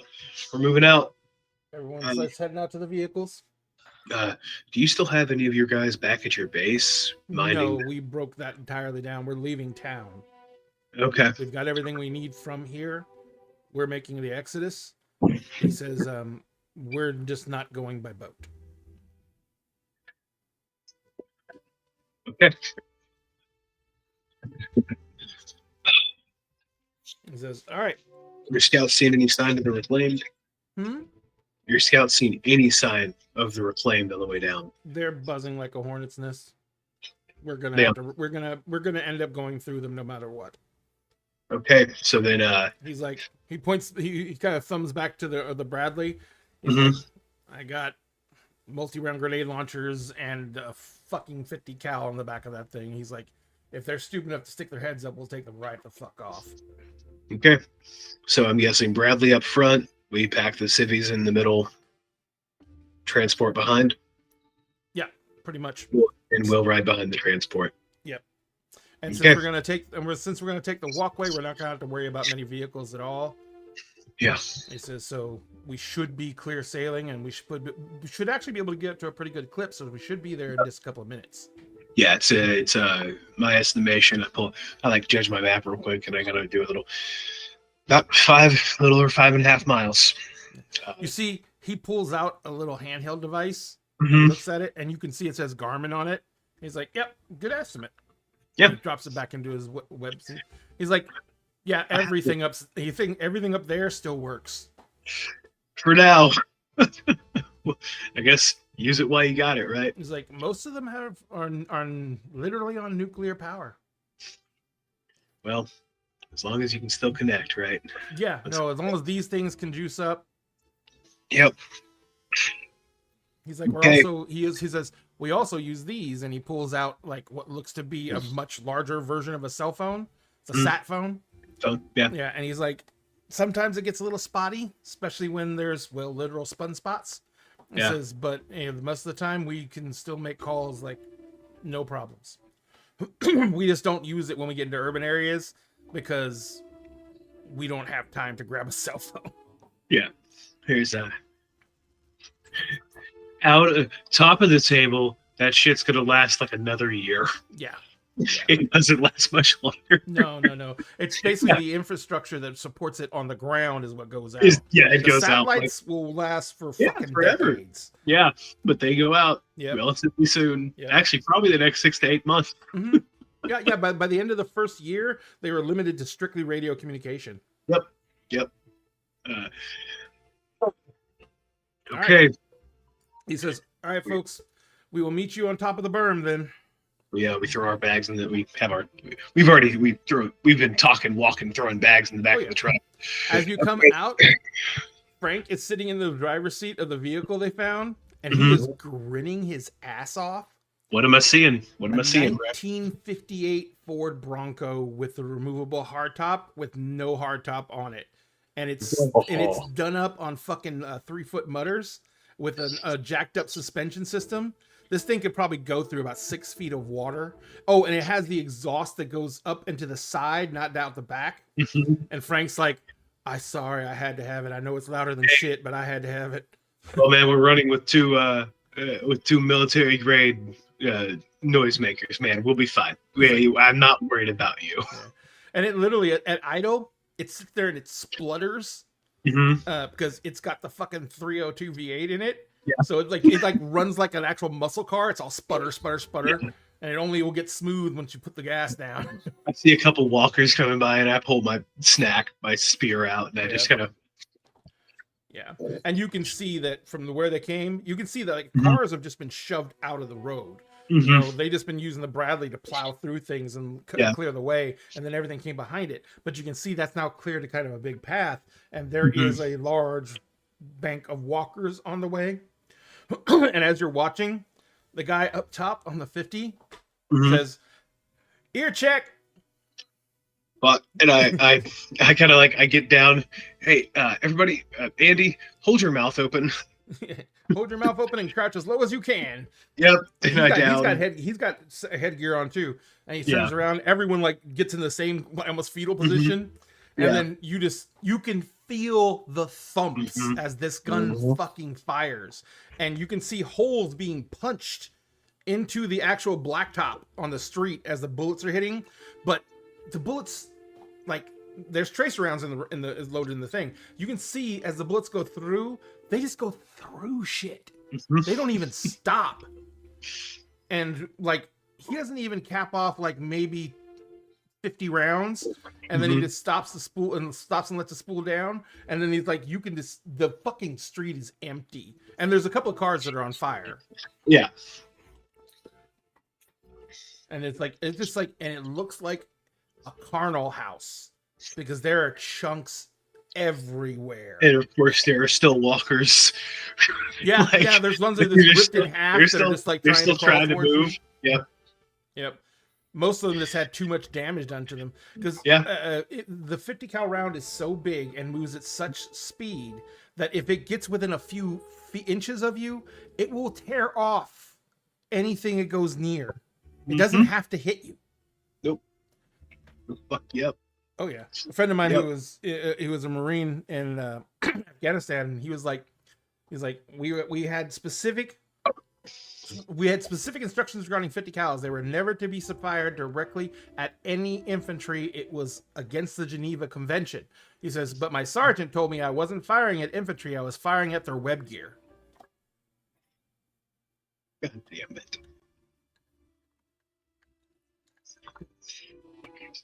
He's like, because that's not a person. I stand up. Ears are definitely still buzzing. No, There's no yeah. getting around that. Yeah. I kind of. Ugh. Yeah. What a time to be fucking alive. Okay, boys, let's go. And so I'll say, Can I write in that? yeah, right in that. I say when Alex gets up, you just hear her do the I whole would like, have shoot that. you just hear Alex do the whole mom as his ears are ringing a bit, Oh, yeah, even yeah, after having it covered. half the infantry, the Marines are just like doing the whole. Someone's passing out chewing gum. I'm just writing. I just pull out a cigarette and I'm just writing out the high. Yeah. And I'll say, as we load up too, I'm going to tell Andy again in the back of the truck, I'm going to work on like trying to help patch him up a bit more. All right. So they get the vehicles just go down the street the rest of the way. go, the street basically dead ends. It doesn't even have a cul-de-sac or anything like that. It just flat out dead ends. And then there's about 50 yards of grass, and then there's a huge berm that separates Lake Pontchartrain from New Orleans proper. The vehicles climb up the berm. It's pretty fucking steep. You can see the minivan is over the way, and the minivan's struggling. It's like trying to go up the grass embankment, but they finally get it up to the top. And the other vehicles much more suited for doing this type of thing, so they get up there easy. I walk in them and tell them the pattern. Yep. So they begin. They like come up and they drive by and everything like that. On the other side of the berm, on the other side of the berm, it goes down in a much more gentler slope down to the water level. And it says, and there is like a kind of almost beach down along the edge. It's in some places is more mud than beach, and you can see that there's like walkers that are like up to their waist in the muck, and they see you guys and they're doing their best. Oh, thank you so much. Thank you, numbers. But they're being drawn in by the noise and everything like that, and they are fucking just fighting against this mud, but they can't even pull their legs out of it. And so even if they got past it, there's like a 4-foot high shelf of rock directly in front of them that they could go for, but they could probably climb up that too because it's just big stone. He's like, but they're gonna destroy themselves doing it. Mm-hmm. Yeah, they're gonna pile on each other and just crush their own bodies. And numbers, thank you so much. And I will get on that order as soon as we get off the show and make sure everything gets packed up. But you guys they get everyone past the other big, because the trucks are huge and they take up most of the top of the berm. So they have to kind of like maneuver their vehicles around the trucks. And on top of the berm is literally a dirt road. It's a walking path, but it's set to take city vehicles and shit. So for maintenance and stuff like that. Mm-hmm. And because they have to inspect the levee all the fucking time. Mm-hmm. Yep. So there's always vehicles driving up and down it in the mornings and stuff like that. But once I get everything organized, it basically is the Bradley, followed by the civilian vehicles, followed directly behind that by the troop carrier, and then bringing up the rear is the supply. No, it'll be the supply truck next, and then behind that is the troop carrier, and then that troop carrier is basically bringing up the rear. And so, as everyone starts moving forward, Bradleys can move if they're on flat road. I think their top speed is like 80 miles an hour. Even loaded down with a full contingent of troops. They're decently fast vehicles. And thank you so much, numbers. And he starts driving across the top of the berm. There's some walkers that made it up to the berm. Who knows how, why, or what? But the Bradley doesn't even slow down for them. They don't even. You're far enough back that you can't even really hear the impacts. You just see the bodies like rolling down either side of the berm as you're driving by. And the Bradley just like starts hauling balls. You guys get all the way down. Let me see. Let me bring up my map again. How far are you going to get on that? Lakefront Trail goes, it stays on the dirt, and then it turns off, tucks under the underpass, and then just keeps going. Mm-hmm. It is a straight route all the way, staying on that street. And then there's even a bridge that crosses over the water. And then just keeps going. God damn. Yeah, it goes almost the entire distance in Lake Pontchartrain. Like at Bucketown Marina, the smaller marina. Yeah. There is it goes up into that area there, and at the Breakwater Park, which is another marina. We hit U.S. Coast Guard, and then we have to take the road from there. Yeah. Yeah. Which is Metairie Hammond Highway. Yeah. Yeah. So basically, you guys get to that point, and you have to cut over a little bit to get to the road. And then Lakeshore picks back up across that bridge. Yeah. Or once we hit the end of Lake Marina Drive. Yeah. Yeah. And so, and it's basically you have to kind of go. The marina is what breaks everything. Yeah. So you got to go basically south of the marina. So as you get down to New Orleans Hammond Highway, and you're starting driving across the road, you have to slow down a lot because the Bradley is shoving vehicles out of the way and clearing a path. And these are the main strips through New Orleans, so they are packed. The Bradley is, it takes you probably about 20 minutes to make it all the way down to where you can get back onto Lakeshore again, and that's only like 1,000 feet. So it's like they don't want to damage the Bradley any more than they have to. They even bring one of the bigger trucks forward and start using it as a battering ram, just because the Bradley can take it, but there's no sense risking the Bradley when the big trucks can do it much easier because they actually have more torque and bigger engines. Can I roll a scout check? Sure. Because we're making a lot of noise, and I want to see if anyone is coming near us. Oh, by the way, all that discussion that we had between the three of us as we were planning and discussing, would that be considered? That's an hour. Yeah. Would that knock down the stress? Yes, it will take down one stress. And the main reason the stuff like that takes down stress is because you're taking control of your own destiny. You're focusing on something that gives you direction. And so it makes you feel more in control of the situation. So it drops your stress. And we're going to say, Liz? I was going to ask if Alex could patch Andy up during this time. That's what I was going to say. Yeah, I'm about to ask if you want me to roll for it. Yes, sir. Please. That is 3 on my scout roll.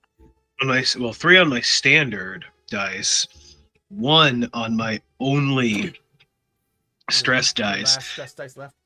And then 2 5s if anyone wanted to throw me something. Just saying. Anyone wanted to throw actually, sorry, 3 5s if anyone wanted to throw me a lend a hand. Throw me a lend a hand, make this a solid 5 instead of 4 successes. Oh, give me a break. I don't need it. Don't waste it, anybody. Yeah. So here's the thing. So Alex has 3 successes, but he also messed up twice. Oh my God, really? You have 1 more success than you have failures. Yep. So that means you're not going to cause Andy any more stress. Okay? Yep. But something is going to go awry, and I somehow have to tie it back to you bandaging up Andy. It could be Andy probably screams in pain and alerts more walkers. Well, real quick, Lissa, your sync is off between your mic and voice mod there. But I mean, it could also be just as I'm patching them up, I hit them right where they got impaled earlier. No, not even that bad. I mean, with that many successes, he's got 2 botches. He's only got 3 successes and he's got 2 botches. Yeah, it was a 2 and 2, but I had 3 5s, so I'm using the lend a hand and make it 3 yeses and 2 no's, so to speak. There you go. Let's hold on. I got it. Yeah, good. Go for it. Andy twitches. And both kicks Alex in the head, not doing any damage, but definitely making him bleed a little bit. But also in the process of kicking, doesn't make anything worse, but it fucking hurts. Okay. Like all that little bit of numbness they had gotten from the Tylenol and everything else we'd given them, gone. It now hurts again. So you guys are in the back of the Bronco. It's fine. We've got cocaine. You've got cocaine. You guys are in the back of the Bronco, all right? And you're bandaging up Andy, and you're kind of like half crouched, behind the seats, and crouched on the seat, and Andy's kind of just like trying to our best to... What? I'm so sorry, Kel. How the fuck, dude? Hey, he still succeeded. Consistent. I just don't because dice pool systems hate me. This is why when Kel was like, "Oh, ye of little faith," I'm like, "Kel, I know what your rolls are like, my guy." But what happens is you do all that. You make Andy has kicks out, but you're positioned in kind of precariously over her, and when she kicks out, you try and dodge as much as possible, but she kind of just clips you, and she dumps you over the back seat of the Bronco into the rear hatch area. And when you hit that, you kind of knock all the baggage back, and the little back door in the Bronco that swings open sideways doesn't fall down; it swings open. Pops open, and a bunch of your bags just fall out. I'm in the back of the Bronco. I've been riding in the back. Yeah, I told you, I hop up in the bed. Oh yeah, I'm in the bed of the Bronco. Yeah. So can I try and make a mobility roll to try and catch two of the bags? Okay. It's not a high. Either you can try and catch the bags, or you can try and catch Kel before he falls into the bags and causes everything to pop out. Oh, definitely. Would that be? Would you make that a? Because I could catch Kel. I can catch Alex. That'd be fine. You want that to be an endure or a mobility? It's the same number of dice. Mobility, but I want to call it off mobility because of the way it was working. Okay. Yeah, well, it makes more sense mobility because you're trying to see if you can get there in time. Yeah, have reaction speed, etc., etc. 2. That's it. Yeah. I have 1 stress dice, and it has rolled 6s both times I've rolled it. Hey, Coco. Yeah. Oops, sorry, guys. So, just to let you know, Coco. Yeah. I will send you whatever thing you request for your birthday, but I will send that to you on the condition that you send me a video of you taking a torch to all your dice. No, my God. You know how many dice I have? No, just the D6s. No, they're my babies. Yeah, I'm about to say, you were talking about how consistently I mess up. You consistently just kill the rolls. I'm sorry. I really, man. Look, I will set aside 1 set of D6s because I have multiple big sets, and I will set them on fire for you. I'll do it for you. Hey, by the way, hi D&D Winterwolf. Welcome in. Hi D&D Winterwolf. Yeah, I'll say we got me at one extreme, Coco at the other extreme, and Lissa right in the middle. Right in that fine line. We are right in the middle. We are fine. Funny thing is, like, I have the extremes. Like, when I'm DMing, there's no in between. Either I fucking crit miserably and cannot hit my players, or I just nat 20 on stupid shit. Like initiative, for example. Yeah, I think that's just everyone. Like, their roles are the opposite when they're GM. Like me, I roll shit in, especially dice pool systems, but in some games. As soon as you put me in the GM spot, nah. Yeah. I always use electronic dice rollers when I'm GMing because they always seem to skew in the player's favor rather than the GM's. So 100%. I use those because it gives the players an edge. Yeah. Same. By the way, number said don't hurt the dice. The dice gods will smite you. Yeah, there are no dice gods. There's only dice devils. Look, I do follow. And Coco sold his soul to them. Hey, look, man. I make a sacrifice to Ul once a year, the god of luck and games. I make a sacrifice once a year. Okay. Okay, but so that means that one person from your neighborhood disappears every year. Oh no, it's I say sacrifice. I say sacrifice in a different way. I make an offering, to be clear. I know. I'm not slaughtering animals, anybody. I'm not against it. I just don't raise animals for that. Yeah, I wouldn't say slaughter animals. You'd slaughter the white goat. I would need to raise animals. No. The white goat is a person. Oh. It's code for you're going to sacrifice a human. Yeah. No. Long port. Not to Ul. I don't feel like he'd vibe with that one. If I was going for Skavi might want that. She's an impetuous bitch. All right, so you guys, moving forward, like I said, when you go down to the street, it does take you like 20 minutes to get to that 1,000 feet. As you're coming getting to where you're turning back up the street, you hear the radio.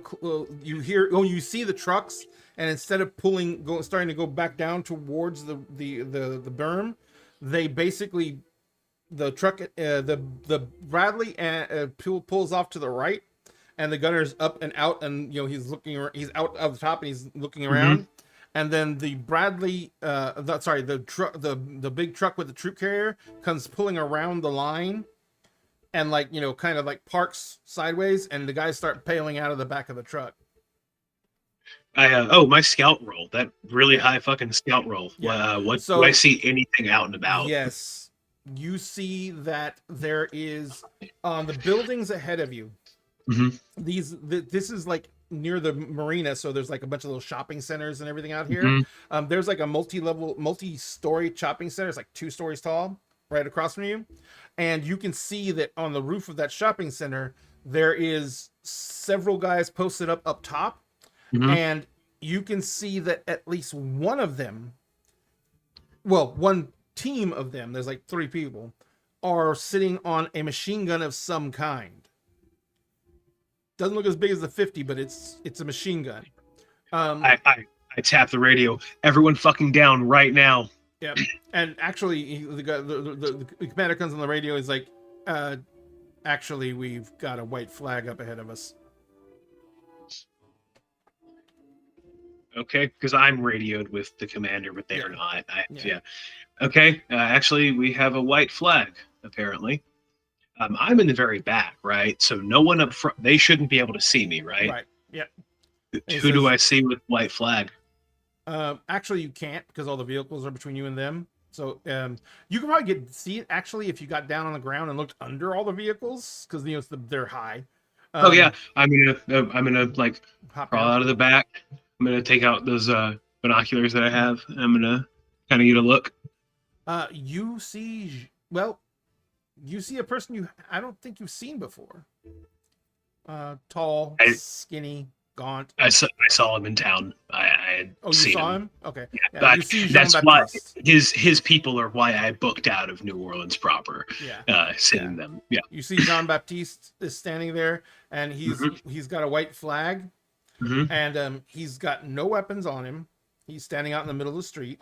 There's 2 of his obvious lieutenants standing behind him, and they have like whatever rifles they have on them at the time, Mhm. and they're standing behind him. And Baptiste is just standing there, waiting and waving the white flag. Mhm. Do I happen to see a man in a hockey mask and a tall, jacked woman? You do see a tall, jacked woman, yes. So I see me now. Yeah.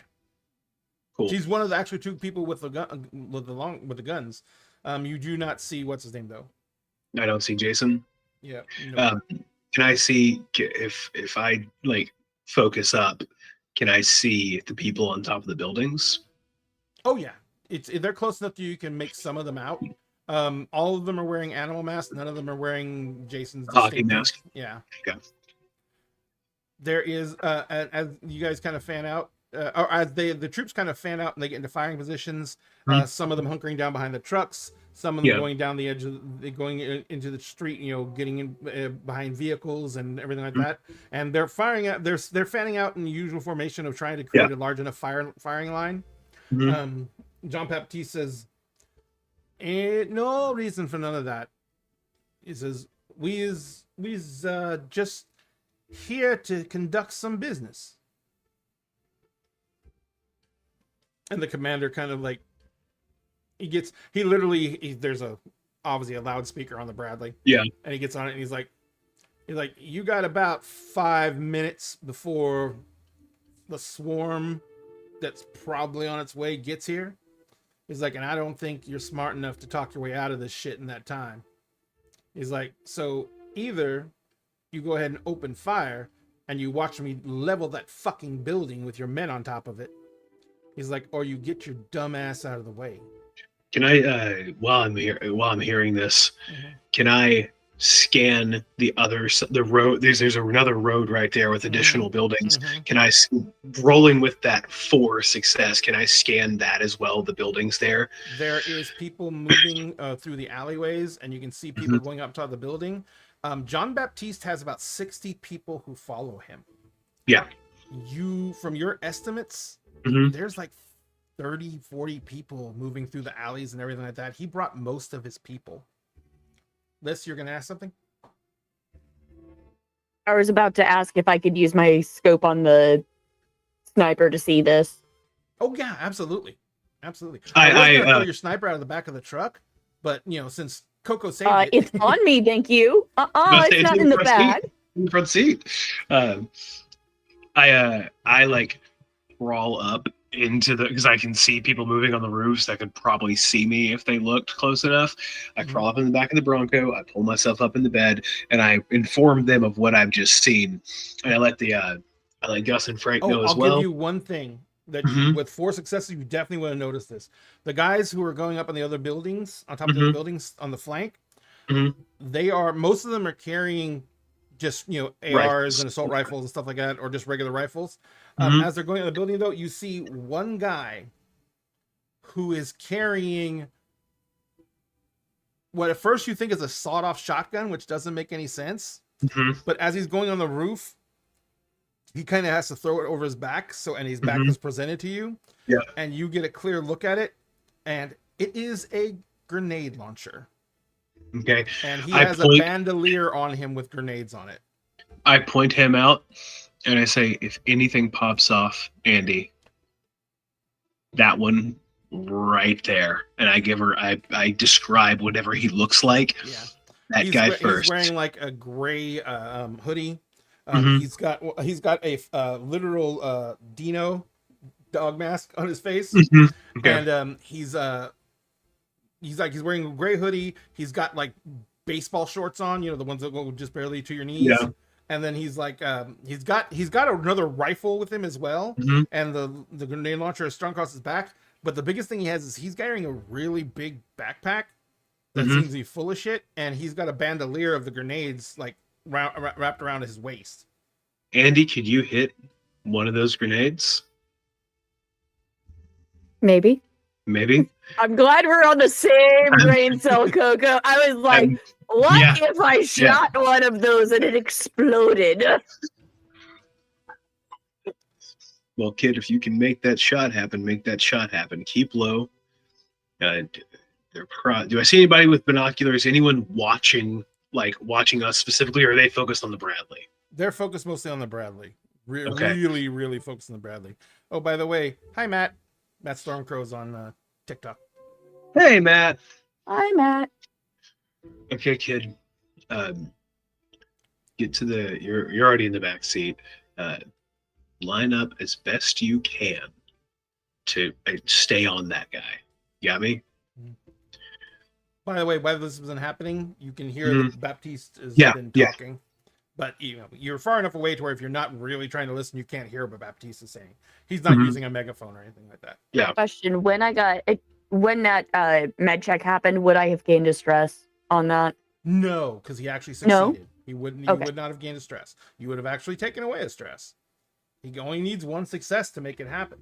It's just that something negative has to happen or be caused. Look, by I'm that trying thing. to let you give me at least some stress, my guy. Oh no! Don't worry. You're gonna have some. I was like, you got traumatized enough in one game. You really want all your characters getting that traumatized? She likes being traumatized. See, Andy has just been so traumatized by life that Andy's just like, everything sucks and it's okay. This is all shit. I'm used to it. World was on fire before this happened. So yeah, but you see them moving around on that flank. You also just on a whim Yeah. you look to the left and you can see that there is probably about. Let me check one thing on the map. Let's commit to this because I want to make sure I know what I'm talking about. Okay, so on one side, there is, yeah. So on one side, it wasn't like a shopping center. It was a bank that they're on top of. And let me see how tall it is to be sure. Yeah, it's a 4-story tall bank, and it is a shopping center. Actually, there's a bank there too. It's called the Smith Lupo Center. I'm just trying to see where we're at. Do you want me to give you the address? No, I'll just put in Smith Lupo Center. Yeah, we're on Allen Toussard Boulevard. Got it. Okay, I see. Yep. Yeah. And so on the other side, that's on the north side of the street. On the south side of the street, where you see other people moving up, is basically they're on top of that building that let me see what the one that's kind of a catty corner to the southwest of the bank. Gotta see what's on the front of it so I can check. Yeah, it's a much lower building and it's actually like a restaurant in it. Okay. Main Squeeze, which is I guess a juice bar, and so the other people are like on top of that building, and you guys are parked far enough back to where you're kind of the parking lot that's right beside the area where the bank is in that shopping center. You're at the other end of the parking lot, right past the intersection of Lakeshore and Allen Toussaint Boulevard. That's where you guys got stopped on the west side of that. So you guys are literally getting ready to turn and go up the street when everyone kind of came out of the bushes. Gotcha. Came out of the woodwork, so to speak. Yep. And they're far enough away to where they're keeping themselves at a good enough distance that they're using actual tactics. Yeah. Okay. I have a lay of the land now. Oh, Andy, you have lend a hand. All right. So you are, you are you once again going to pay attention to the conversation? Yes. And he says, you can hear you can hear what's his name saying, not the commander, but the commander's in the Bradley, right?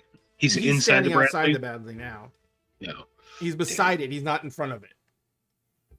But he says, and you can see that the 50 cal is trained on the bank, so he doesn't. He's not aiming at the other building at all. So they have. Never mind. I see them? They said they had grenade launchers in there as well. That was on top of the Celtic Bakery building. No. The Bradley had. Yeah. It's got a mounted grenade launcher on it. It does, but that's mainly for smoke grenades, and but it can be refitted to fire.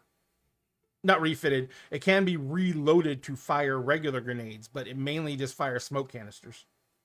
Okay. And that's probably what's loaded in it right now, which is actually not a bad idea. Yeah.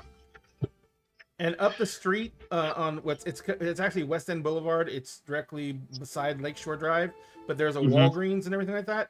And that's where you see the other 20 guys with rifles going up on top of that building. And you do see there's some people scattered through the parking lot and stuff like that on the ground, but most of them are gone up on top of the buildings. So, let me see if I can let the people see this. Is the map going to come up right? Nope, I got to make the map happen. Here, 1 second, folks. I'll let you see what we're seeing. There we go. Oh, okay. For everyone at home, go ahead. Well, I was going to say, while you were finding that, this scene got 1,000 times better for me because Take On Me started playing right as everything was getting described. So, our people are right at this intersection down here, and they were coming off this street, and they were going to be going this way. They're kind of right back here. The grenade launcher group is on top of this building. The other group with the machine gun is on top of this building. And the last group with rifles is on top of this building. This screen of trees is there, but it's not really enough cover that can easily fire through the screen of trees. And what's his name? God, what's his name again? I keep on forgetting. John Baptiste. John Baptiste is standing right beside this little grove of trees on this street right here that's on the island, the center island on Allen Toussaint. So he's standing right beside the grove of trees. That is a berm that goes down the middle, so he can technically jump behind that for cover. If no one just shoots him outright and kills him. But yeah, so he's standing there, and the commander is like, you can hear the commander responding back. He's like, we don't have time for negotiations, and no matter how many of your piss ants you brought, you're outgunned and you're far outskilled. He says, someone there may know what they're doing because you have divided up into 3 separate fire teams, and congratulations on having that much information. He says, but your tiny little pop rock rifles can't even penetrate the Bradley. He's like, that is just a 20 cal machine gun. It ain't gonna do shit to the Bradley. He's like, and that's a 50. He's like, that'll tear that building apart. Not the people, the building. We won't even fire the dumbasses on top of it. We'll take the building out from underneath them. And John Baptiste is like, well, I'm just trying to make things easier. He says, we all know that you got to get through our territory in order to get where you're going, wherever that is, because you're headed east. We control everything east of here. He's like, we may not be able to take you down in a knockdown drag-out fight. He's like, but how would you like to spend however much time you got driving, getting pot-shotted the entire way, losing a trooper every, let's say, half mile, quarter mile? He says, that wouldn't be any problem for us. He says, and if these boys want to eat, they know they got to kill somebody. So they're going to fight hard. Andy, keep your sights on that. Alex, you're trained to deal with this shit. Be ready to fight. I'm going to set the AR down. Mm-hmm. I'm going to make sure kindness is still behind my back. I'm going to take one of the 38s and tuck it next to kindness. I'm going to put snack down, and I'm going to start walking my way up. Okay. As you go walking up, like one of the troopers is screaming behind the Bradley. It kind of looks at you and he's like, "What the fuck you going? Get down!" I have issues with these people. I'm gonna see what the fuck they want, and hopefully, I'm gonna kill the big bitch right there. Okay. Like, the commander's probably gonna shoot you. And you come walking up behind the commander, and the commander kind of, Commander. Yeah. He releases the walkie is about to start saying something. Yeah. And he looks back to you. He's like, "What the fuck are you doing?" Look, this man is a megalomaniac. So It's him. megalomaniacs explode like everyone else. Hear what he has to say, and if you don't like it, open fire. He wants Also, you to give him all the civilians. That's what he wants. Sorry, I was discussing something with somebody. Okay. He wants all the civilians. Cool. We don't like that. Okay, the only thing I really think you have to worry about is the guys across the street that way. We got one guy with what looks like China Lake, probably. Nice little grenade launcher and a belt full of grenades. But we got Andy on that. So, if you want to turn this into a firefight, you can. He's like, "I do not." I figured you didn't. You can handle it, but it would not be a fun time. No, and the worst part about it is your people are in shitty little tin vehicles and they're gonna get shot to shit. Yeah. So I want to make it very clear: I have kept myself by the Bradley. I am not exposing myself to Mina just yet.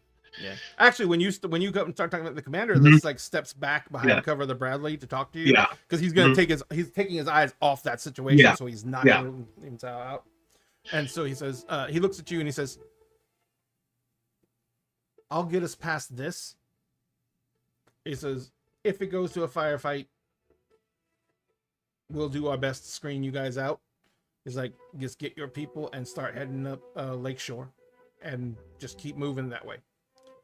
He says, "We'll lay down enough suppressing fire on that other building to keep their heads down long enough for you guys to drive past." He says, "Anything else that happens," he says, "we're gonna be pretty occupied if that goes down." Let us start this off. Mina will take out the one guy with the grenade, Andy will take out the one guy with the grenade launcher. That'll be your cue to open fire. As I walk back, I will tell everyone the plan. He's like, unless Andy is a magician, they're still gonna have the grenade launcher. Oh, they're gonna hit the grenade. He's like, they can do it. He kind of looks at you and says, "You sure you don't want to join up?" Sure. I've made my decision. Tell look, bud. Andy, I do. Andy, me and Andy both do not deal well with authority. I respect what you're doing, but we would never mesh, my guy. I appreciate it. I sincerely do, but it was never gonna work. By the way, you're still. Why does this sound like we're like breaking up with the military? We are. By the way, Ray, you it's still. me. I say, Ray, you still have your screen share up. Just letting you know. Oh, oops. Yeah. Sorry. You were seeing what I was looking up. I'm looking up nothing. No, looking at nothing. You're It's not perfect. looking What at about- sniper rifles. Shush. What are you wanting to know, Ray? Huh? Ask a Nothing. question. You have a question. Nothing. Ask a question. No, I'm not looking at nothing. Ask the class, Ray. No, he says, tell Andy that if she wants a proper sniper rifle, that we can provide her one if she wants to join up. I think she'll be okay with what she's got. She has a proper sniper rifle, actually. It's an R700. It's not too bad. It's not too bad. It'll do the job. He says, all right. Well, he says, I'll tempt her with that later. He says, let's go ahead and you guys, you whatever you're gonna do, don't. They're assuming Unless- that Andy's not going to somehow get a hold of this on their own anyway. Oh, it's a Remington Defense XM 2010. Really? Well, it's an Hold actual on. military sniper rifle. Yeah. I'm just saying, like Andy is built to like scavenge shit. Like they're assuming Andy's not Yeah, going to sure. just spider monkey it, like sneak something off. So just make things disappear. But you guys, yeah. So you guys see the the commander looks at you and says, just don't do anything unless it actually goes down. He's like, if Baptiste is threatening to pepper us with fire along the way, fine, we can deal with that on the way. He's like, I just don't want this to go down right here. Well, I'll tell my people to be ready to move. You give me a cue on the walkie, and we'll set it off. He's like, I don't think you're gonna have to wait for a cue in the walkie because I'm not starting it. So if anything happens, it's gonna happen on their end. I would say what 1 round fires. If we see that grenade launcher twitch, it's over. Yeah, Okay. That's pretty much the go sign. Yeah. And remember, just fucking drive. So I like casually make my way down, make sure I'm not being seen from the sides. I'm Mhm. keeping myself pretty hidden, and I'm every window. I say, get ready to move if we have to. Get ready to move if we have to. Get ready to move. And I'm telling them Yep. very quickly. We go. We take down Lakeshore. We keep fucking going. We don't stop for anything. And I make that real quick aside to everyone as I go down. Gotcha. I hop in and say, hey, Andy, if that guy so much as twitches, take him the fuck out. Andy, right now you can see a few heads over the top, but you do not see the guy in the hoodie right now. Can I make another scout roll? Because I've lost him too then. Yes. No. Yeah. When they go out completely out of your line of sight, Mm-hmm. then you can't. Yeah, not I even a can't. scout roll will find him. That's why I'm Well, I saying was trying to. he's I was just trying. disappeared. Okay, I was trying to see if he had like moved down into one of the buildings or not. No. If I could see. There's like the big AC units and everything on top of the Mhm. building. He's probably just Okay. hiding behind one of those, but you can't Okay. physically see him. You don't know where exactly he is. Okay. So as you guys are, everyone's as the scene is getting tense, Mhm. the commander kind of steps out from behind the Bradley, and he holds up the thing, and he's like, "All right,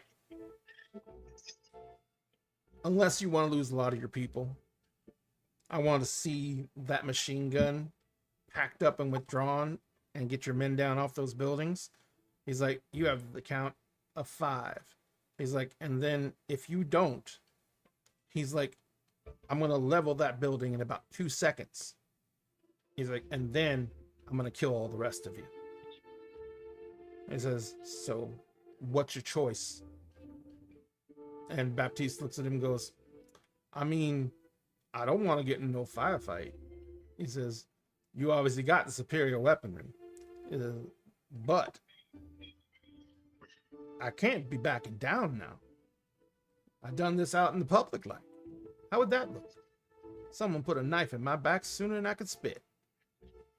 And the commander goes like, that's your problem. You were dumb enough to come out here. And he goes like, so if that's your final answer, he says, then consider this 5.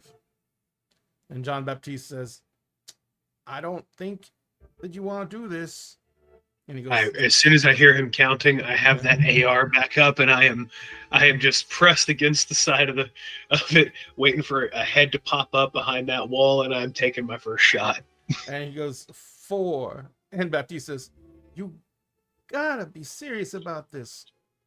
You're gonna lose people, and I don't necessarily want to lose people myself. I got another whole war I gotta fight on a different battlefield. I need everybody I can. And the commander stops and looks at him and he's like, then why are you being stupid?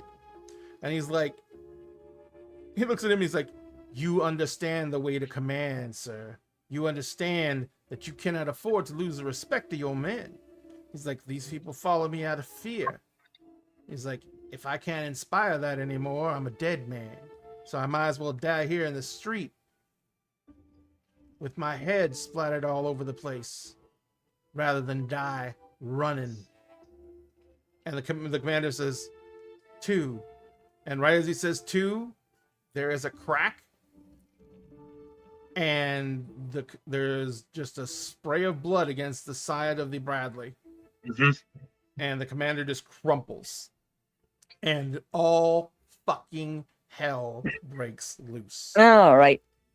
Okay. I'm whoever's head I see on top of those walls. First head I see. Pretty much what we're looking at is everyone has held actions because everyone's sitting there. Yeah.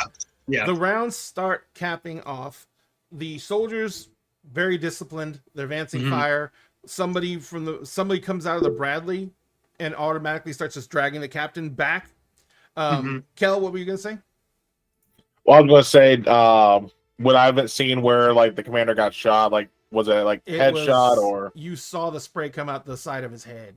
Okay, I was going to say because need I would run up and start working on trying to and you've seen at this point you've seen enough people get hit, and whatever round it was similar to the rifle that Andy is probably carrying. So it's not like a simple like. It's like half of his head is gone. No, I know. I mean, as soon as you said like it was a face and then splatter, I was like, yeah, nope. It wasn't like with this waist fire. It feels like a couple. Now, one thing I can say for sure is it came from almost directly the side, so it's not on any of those buildings ahead of him, or even the Walgreens, because the Walgreens has that screen of trees between you and it. Yeah. So someone else is somewhere else with a long rifle. Yeah, I want to try and move to position to see if I can spot them. Okay. You can gauge it pretty quickly. As you're looking down the street, you can see that there is almost behind you, but it's actually kind of like on Lakeshore. Yeah. There is a, where is it? Hang on one second. I got to find it again. What's that? Oh, there's a wall on the west side of the east side of Lakeshore, and there is a large, like 6-story office building there, but it's vacant. It's got a sign outside that says for lease. Or it was vacant at the time. Yeah. It is a good ways down the fucking street, and it is pretty much at extreme range. But it's also high enough to where you could get over the trees. And if there's someone up there, you would need something. I would need the sniper to get that. Yeah, he's at a range. In fact, as you're watching, you do see another muzzle flash, and it's like a lot of the windows are broken out in the building. It's coming from one of the windows on the 4th floor. Okay.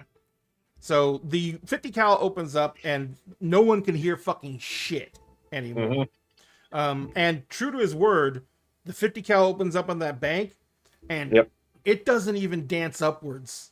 There's just, the bank is just parts are flying off of it. Everyone, a small arms fire is coming from everyone. The only thing that's really a good saving grace for y'all is that they seem to be concentrating their fire on the troops and not on y'all. of course, the troops, skilled troopers versus unskilled troopers, their fire is very inaccurate. The troopers' fire is very accurate. So, people are dropping like flies on the other side. But Andy, I need you. And who are you shooting at, Coco? I am taking because I can't see Mina, so I'm not worried Mina about was her. right beside, but I can't see her from inside my vehicle. Right, the vehicle's there. I'm watching the guys up in the Walgreens area. Mm-hmm. They're behind a screen of trees, but you can see that they're just putting rounds down range through the trees, and so the leaves are flying everywhere and everything like that. They're just putting rounds down range, and about 3/4 of the rounds are probably making it through the trees, but you can see like limbs are falling out of the trees and everything like that. So that's 4 successes, right? So I'm gonna use GM power and take all those successes away. Because I'm tired of everyone wearing and running a million. By the way, successes. I have 4 successes as well, and what I'm doing is I am less firing at an individual. I am just just directly at the group of guys on top of that building. Yep. I am aiming. I'm kind of like doing a little back forth. Just and basically what you're doing the same round. thing they're doing. You're just laying rounds out to try and get people to duck their heads. Oh, and if you get lucky, you hit somebody. But let's say to be clear, I am firing like 1-2 at one guy, 1-2 at another, 1-2 at another, 1-2 at another. Like I'm trying to hit them, but I'm not being as accurate as I could be. Absolutely. Yeah. So what you see on this is you see your rounds going. You see your firing rounds. You see at least 2 of the guys you're shooting at. Like they're just like heads over the edge of the wall. Yeah, you see 2 of them just go and fall just down. Drop. Disappear. Another one you can't hear; they're too far away, and the 50 cal is going off. But another one,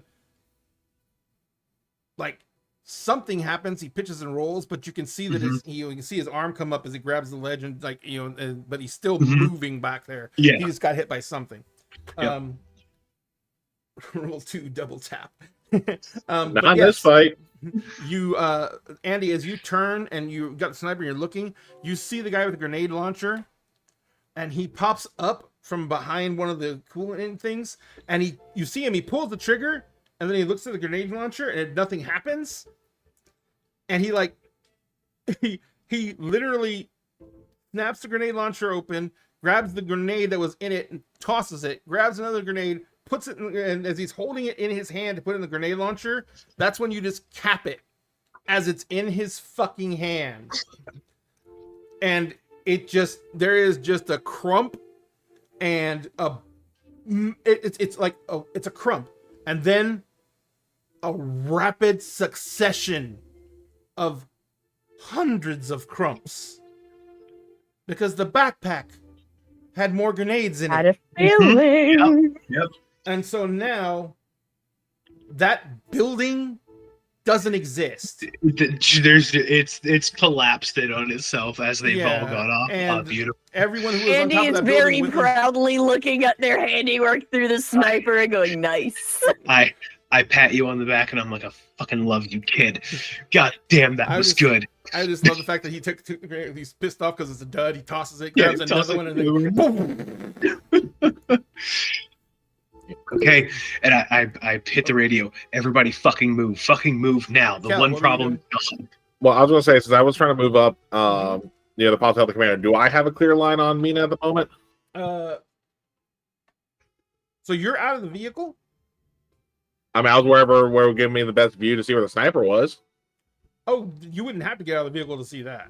Oh, okay. I thought I had to move up and move out. No. You could literally stay in the back of the vehicle and see that because it's 5 stories tall, and they're on the 4th floor, so they're over the tree line. Yeah. Well, I didn't know if any other buildings would have given them better coverage where I couldn't see them without moving to like an alleyway or something. Okay. It's just that the building is fucking far away. Yeah. No, 100% on that part. I got that. I thought like maybe I was on a street corner peering around a wall. No. Okay. But still, with being in the Bronco, am I in a place where I could possibly see Mina or no? Not yet. Not yet, because they literally pulled the 2 trucks up to act as a firewall. Yeah. So they're blocking off the rest of the street, and they're yeah. I didn't know if standing on the bed of the truck would have given me a shot. Okay. No. As everyone's firing, and that I I hit the radio and I say, "Everyone, fucking punch it." Yeah, you get your people start taking off. Mhm. Frank is driving, so he just like Mhm. punches it, and he's going. He's basically trying to lead the pack. He's getting ahead of Yeah. everybody. As that happens, you see the 50 cal just turns towards the Walgreens. Mhm. And then it's like, "Oh well, okay." Yeah, and just starts lighting that building up. This building is it's a shopping center, but the Walgreens is what Yeah. they're on top of. So Yeah. the Walgreens just starts petrifying, Mhm. pulverizing. As you're driving up the street, because Frank is like just fucking gunning it. He's up on the sidewalk. He's not in this because there's too many vehicles in the Mhm. street. So he's up on the sidewalk, just going alongside the vehicles and everything like that. So as you're driving by the Walgreens and you're going by, you can see guys literally jumping the 18 to 20 feet off of Just the trying side to and get back of the away. Walgreens, just diving off of it, just Mhm. trying to get out of there. As they do that, you see that there is, half of them are breaking their fucking ankles. Yeah. So, but as they do that, you can see. Oh, we have a hydrate. Oh, thank you, Numbers. As you do that, you can see as you're coming, because the lake shore goes around a bend right there. As you go around the bend, you see a fucking herd. Going up Lake They're Shore coming down Lakeshore towards you. towards us. And you see, like, kind of in the lead of them, Mhm. you see Jason's hockey mask. Oh, the second I see Jason's hockey mask, I am up on top and I am just unloading directly into him. Yeah, and May I also gonna, shoot at him? Yes, he's gonna drop as you do that. You know what I mean? Mhm. And so you start opening up. Both of you may roll for that. See if Jason makes it through 30 seconds of standing up. Go, Liz. And Kel, as you guys are driving through, are you doing One success. You're still in the Bronco too, so you're in the same area that everyone else is. So who are you going to shoot at? I'm just gonna pick 3 in the crowd because I'm going to use suppressive fire. I can attack up to 3 enemies with 1 roll. They just take 1 point less of damage. Okay. And what's the damage on the gun? 3? The assault rifle, it's 2. 2. Okay. All right. So you're basically go ahead and make the roll, and you can basically you're gonna wean some of the guys who are probably already in a lot of pain. 3. 3. All right. Wait. Which is 2. Which is so I forget. Every success over 1 does additional damage, correct? Yes. Okay, so then I do 4 damage. And Can we just appreciate how statistically weird my dice roll is, given that all but 2 of my dice rolls were fucking 3s? Damn. Damn. Quick question. Yes. So, assault rifle has a bonus of a 3. Would that be a bonus dice thing, or Yeah. that's my Yes, first you attack add one with the additional- gun? Okay. You added it. You add 1 extra dice for every bonus. Okay. God, this is going to be 15 dice then. Have fun. Well, 8 skill because I have a 5 in range combat, or no, a 5 in agility and 3 in range combat, and then 3 for the bonus of the gun, plus 5 for stress dice because I have not been below 5 fucking stress the past 8 Jesus sessions. Christ. You should drop 1 stress from the. We Yeah, all had a remember the conversation. You should only conversation? have Yeah. 4 stress. Yeah, but then we had a yeah, but then- conversation. But then when I boss rolled Mariana, I went back up. With Andy. No, I'm talking when I killed Mariana. No, by when he accident. No, we accidentally just- got well, Mariana killed. But we just had a long conversation where we were planning and deciding, and that dropped us all 1 stress point. So you Okay, should well, I'll be have at 4 4 now. stress points. Okay. Yeah. I didn't know that counted, so hold on, let So me do that before I roll. 14, not Oh. 15. So there. Well, And then I'm you'll at all no be- stress. All right, so 3. I'm not going to look at the roll. So wait, Andy, did you and I Hi. both open fire on On Jason? Jason. So Mhm. Jason just basically ate 4 wounds. Yeah, He actually ate. How many did you No, give 5. him, You Andy? did 5 wounds because Andy gave him 1. I hit him once and did 3 damage to him. Oh, 3 And I did. apparently. So he took 7 damage I immediately. forgot you have a fucking sniper rifle. Yep. Never and then mind. Yeah, Jason's my dead. attack is 4 successes. That's Would have been 3 damage, but against suppressive fire, so 3 in the crowd are going to take 2. Okay. So yeah, and you're basically firing at the poor guys who jumped off the fucking Walgreens. Yeah. Oh god, now think about that shot I had in Call of Duty where I killed a dude as he parachuted off a building. Yeah, I used to love doing that with a sniper rifle. But yeah, So- so you're capping rounds into people who are trying to hobble away.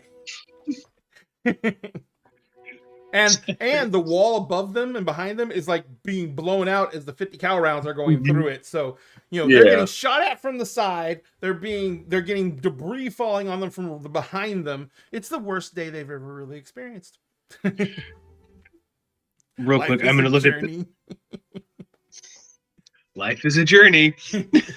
And this is the worst part of the journey.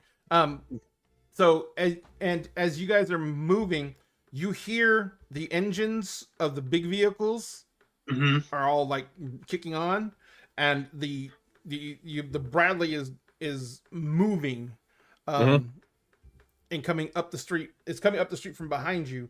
It is kind of following the same path Frank did, but it doesn't really fit.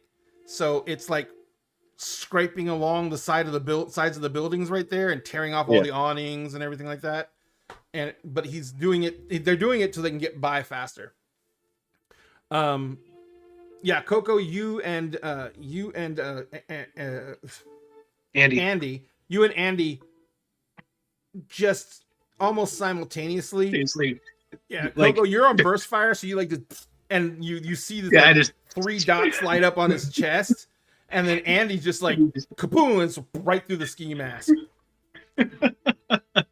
In fact, Andy's bullet goes through the ski mask, kills him, and then like kills 2 more zombies that are going through their heads. I look at you, give a little high five, and I say, "Now find that bitch Mina." And I turn and I say, "I want to make a scout roll to see Mina." Okay. Yes, I would also like to see if I can spot fucking Mina.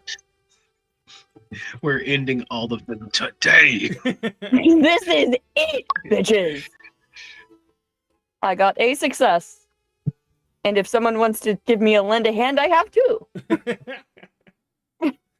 So you guys I have 1 success as well. got it. Oh no, 2. God, 2. oh, Sorry. shit. I was going to There's thank my God human stick. rules. I did, one of my dice had rolled under my phone, like under my shadow of my phone, and so I thought it said 5, and then I moved it. I was like, "That's a 6." All right, so yeah, you guys are looking around trying to scope out for Mina. You see on the back end of the Walgreens, there's like the usual little street that they have that goes behind all the shopping center. And Lend a hand. lend a hand. 1,802,002,156 played Lend a 2 Hand. successes. For 100 bits. Thank you, numbers. That sound alert worked really well. It scared me. But anyway, so you see that they're coming out from like between the Smoothie King and the shopping center that Walgreens is in. Coming out from between that and the Goodwill building is you see Mina, and she's got John Baptiste, and she's kind of like he's got his arm looped over her neck, and he's kind of hobbling. He's got an assault rifle in one hand still, and he's like he's looking around and aiming in different directions. And when he sees you all, he kind of just like you see his face is all because he's not wearing his mask. His face gets all fucking red. And he kind of throws his arm off Mina, and he just starts like just capping rounds in your direction. That he's like yelling, and Mina kind of looks back at him, and then she like just shakes her fucking head, and she just starts running.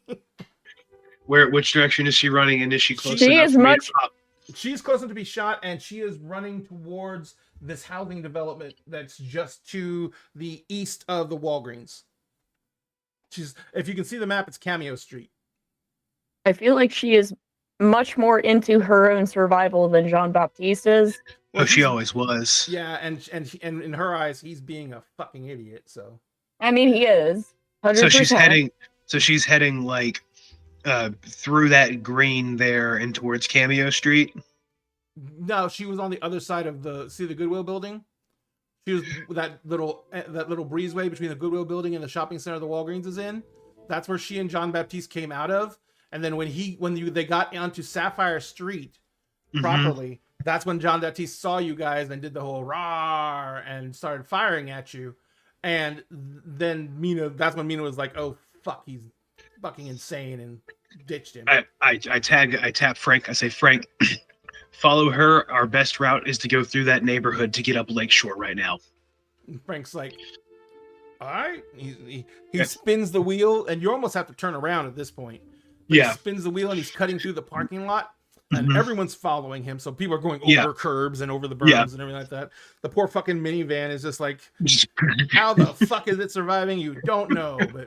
But and so you guys and making for it. Mina's running down the way, but as she hears the vehicles coming, she looks back and she sees you guys. She just starts cutting into the yard of the nearest house. May I try to shoot her? In the As leg. she tries to do Now, this. here's the thing. Because you're in moving vehicles and you're just driving pell-mell, you're going to need at least 2 successes to hit her. That's fine. Because this is a very hard shot. I have 8 dice. I know. Let's get it. I'm look not at you. saying you're not going to do it. I'm just saying. Oh no, we will push this because I don't have any fucking stress. Still the same. All right. Did you get I'm it? taking a shit. But there are 2 5s on this one, so if someone wants to give Linda a hand. I'm taking a shot at her leg. So called shots are also going to raise by another one success. So with this, I have 5, 6. I have 8 dice for this. I was like, am I? Do I see Mina? I was gonna say, Yeah. Okay. Are we all Coco's taking shots at Mina? Yeah, no, Coco's calling attention to them. So yeah. Okay, yeah. No, I'm 100% taking a pot shot. Yeah, that is only a 2 on my stress. No. So But remember, folks, you can give Len a hand with channel points or with bits if you want to. Yeah, And you just pick who you're doing it. 2 successes. I have, yeah, only 2 successes. But I have a 5 if someone wants to throw me a 5. If someone wants to throw me a Linda hand, if anyone has it, I'll take it. So right now we've got 2 misses. And Kel? well, I was gonna say I haven't rolled it yet. I'm gonna aim for the opposite leg that Coco's aiming for. Oh, and I call it. I go right leg. Yep. Yeah. Coco's like right leg, Alex is like left. All right. Andy's just like, I've Linda got a hand. sniper, and this is not optimal conditions, motherfuckers. I'm just gonna shoot. 156. 3 Played Lend a successes, hand but I do have a for mess up. 100 bits. Numbers, is it going to list or is it going to Andy? List. List. Andy, you got the lend a hand. So you got a hit then, right? Okay. So you don't get the extra dice for Lend a hand. For damages, it says I rolled 7. And I got one for me too. Played Yep. Lend a hand So yeah, for that's 100 bits. It's gonna be That's me so hitting as nice. well. Yep. So that means that Andy's gonna do the damage that her gun does, which is a lot. You're gonna do the damage that your gun does. Kel, if you hit, she's out. Well, our damage is 5. Yeah, I Now, know. mind you, I'm not trying to kill her. I'm trying to hit her in the leg and she's make her still gonna stop. die. Yeah. I'll say I had, like I said, 3 successes, but it was a messy success. All right. So Kel, both you and Coco just through her thighs, man. And from what Well, I don't you even. know- I switch off a burst and I take 1 shot. Like Yeah. Yeah, that's but what- it's single fire for that yeah. range. For accuracy of doing that something, you're gonna definitely go on that. No problem, Coco. No problem. Numbers. Thank you though. Thank you so much. So the bullets both hit her in the back of the thighs. Mhm. And they go down. right. What's up? Yeah. You got your screen share still showing, and it has your Twitch overlay covering me and Lissa.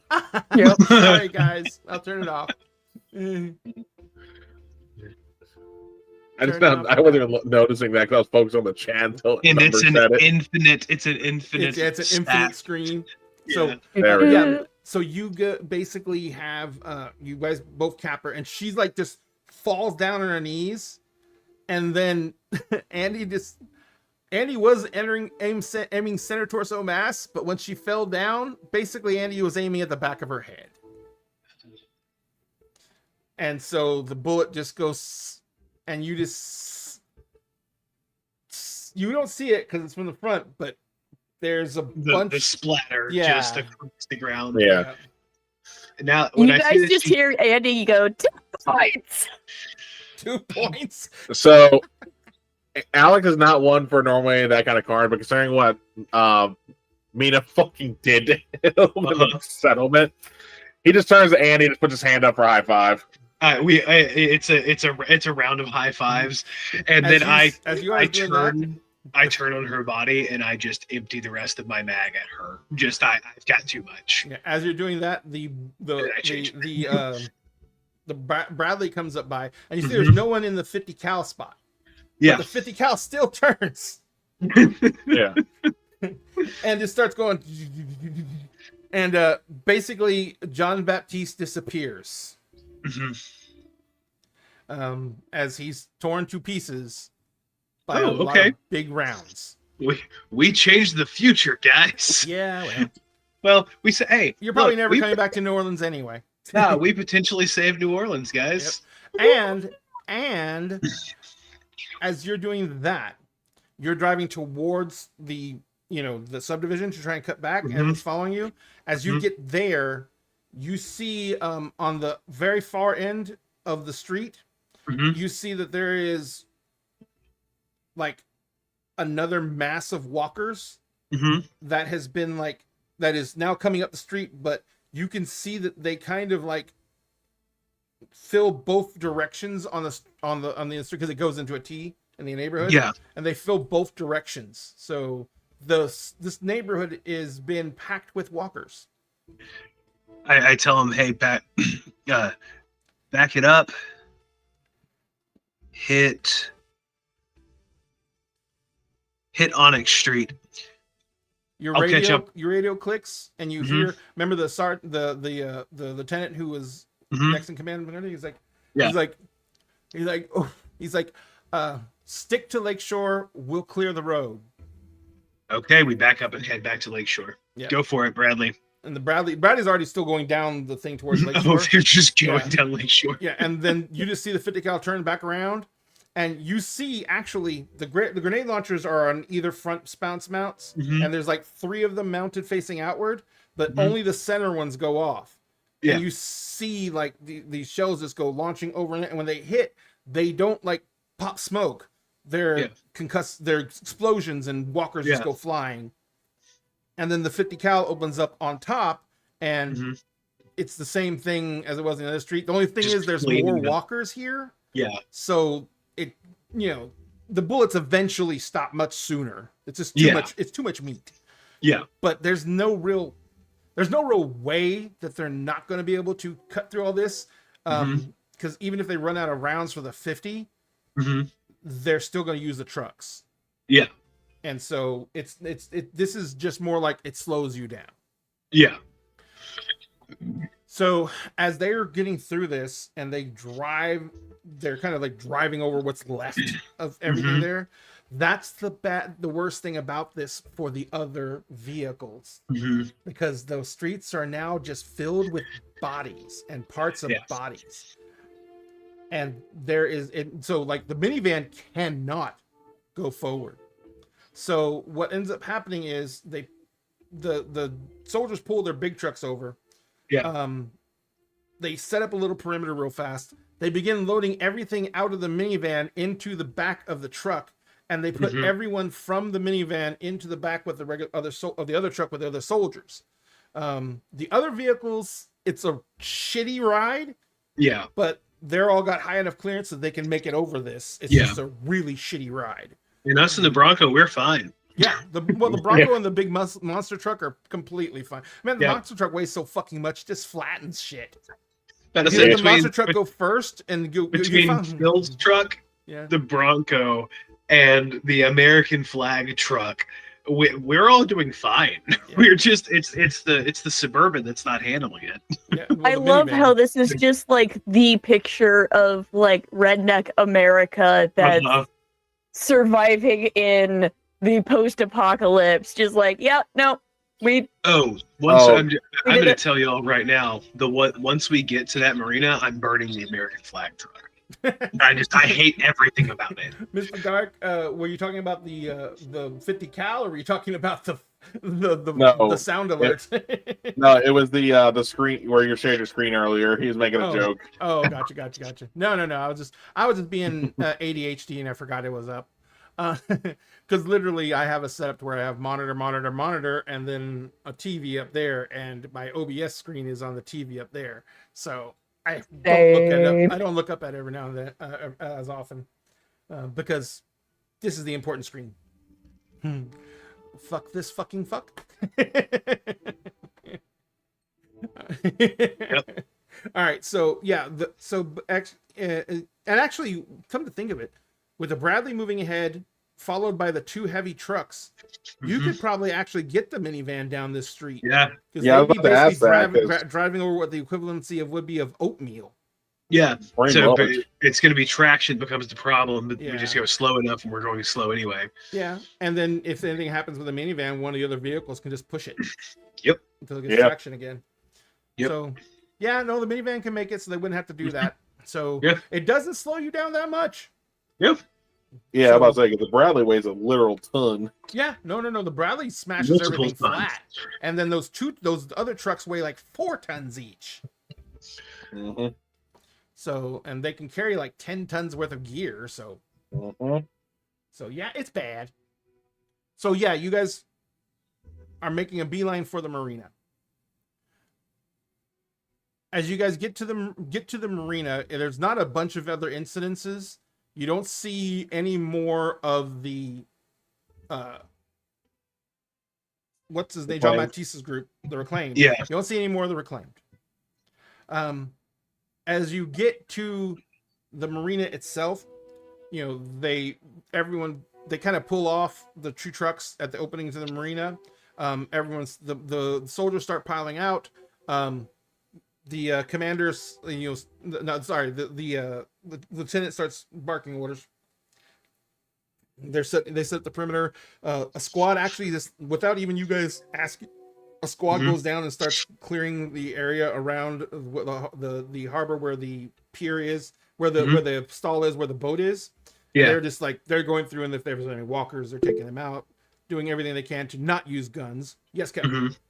Well, I was gonna say, once we get there, I was gonna see if I can help tend to any of the wounded, who I assume got packed to the Bradley. Yeah, and there is definitely wounded there. Of course, the commander is gone. Yeah. There's no saving him, and you notice that there's no dead. The only reason they took the commander is because he was shot in the head. Yeah. But anyone else who like died just from regular gunshot wounds, they didn't police those bodies. Yeah, it makes sense. Yeah, and you can tell that you're hoping that they at least gave them final rest, but they didn't police them. Yeah. Yeah. Once we I get mean- there, sorry, I was like, go ahead. Did you want me to roll any medic rolls to help? No, because you're going to have time, and you Okay. can actually take your time to do that.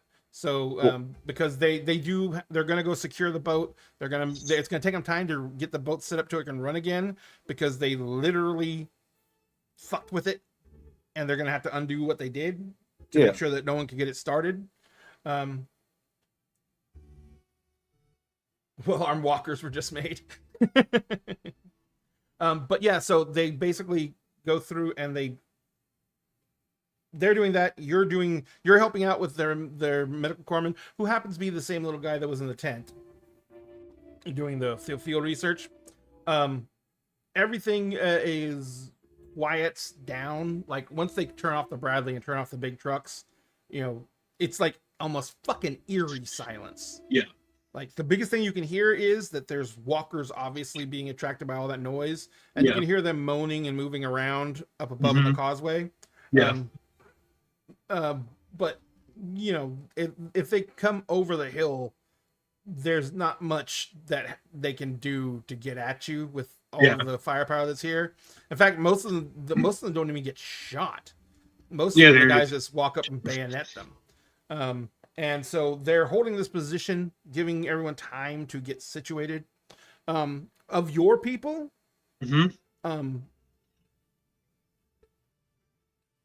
one.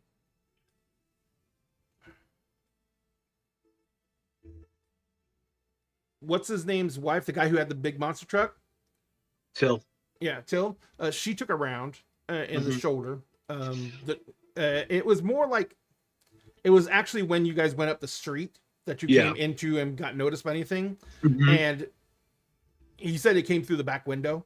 So they have no idea. It could have been friendly fire. It could have been not friendly fire. Yeah. You have no clue right now. It was just a massive firefight going on. But it is a clean through and through. I patched her up. It's a clean through and through, but it went through her shoulder blade. So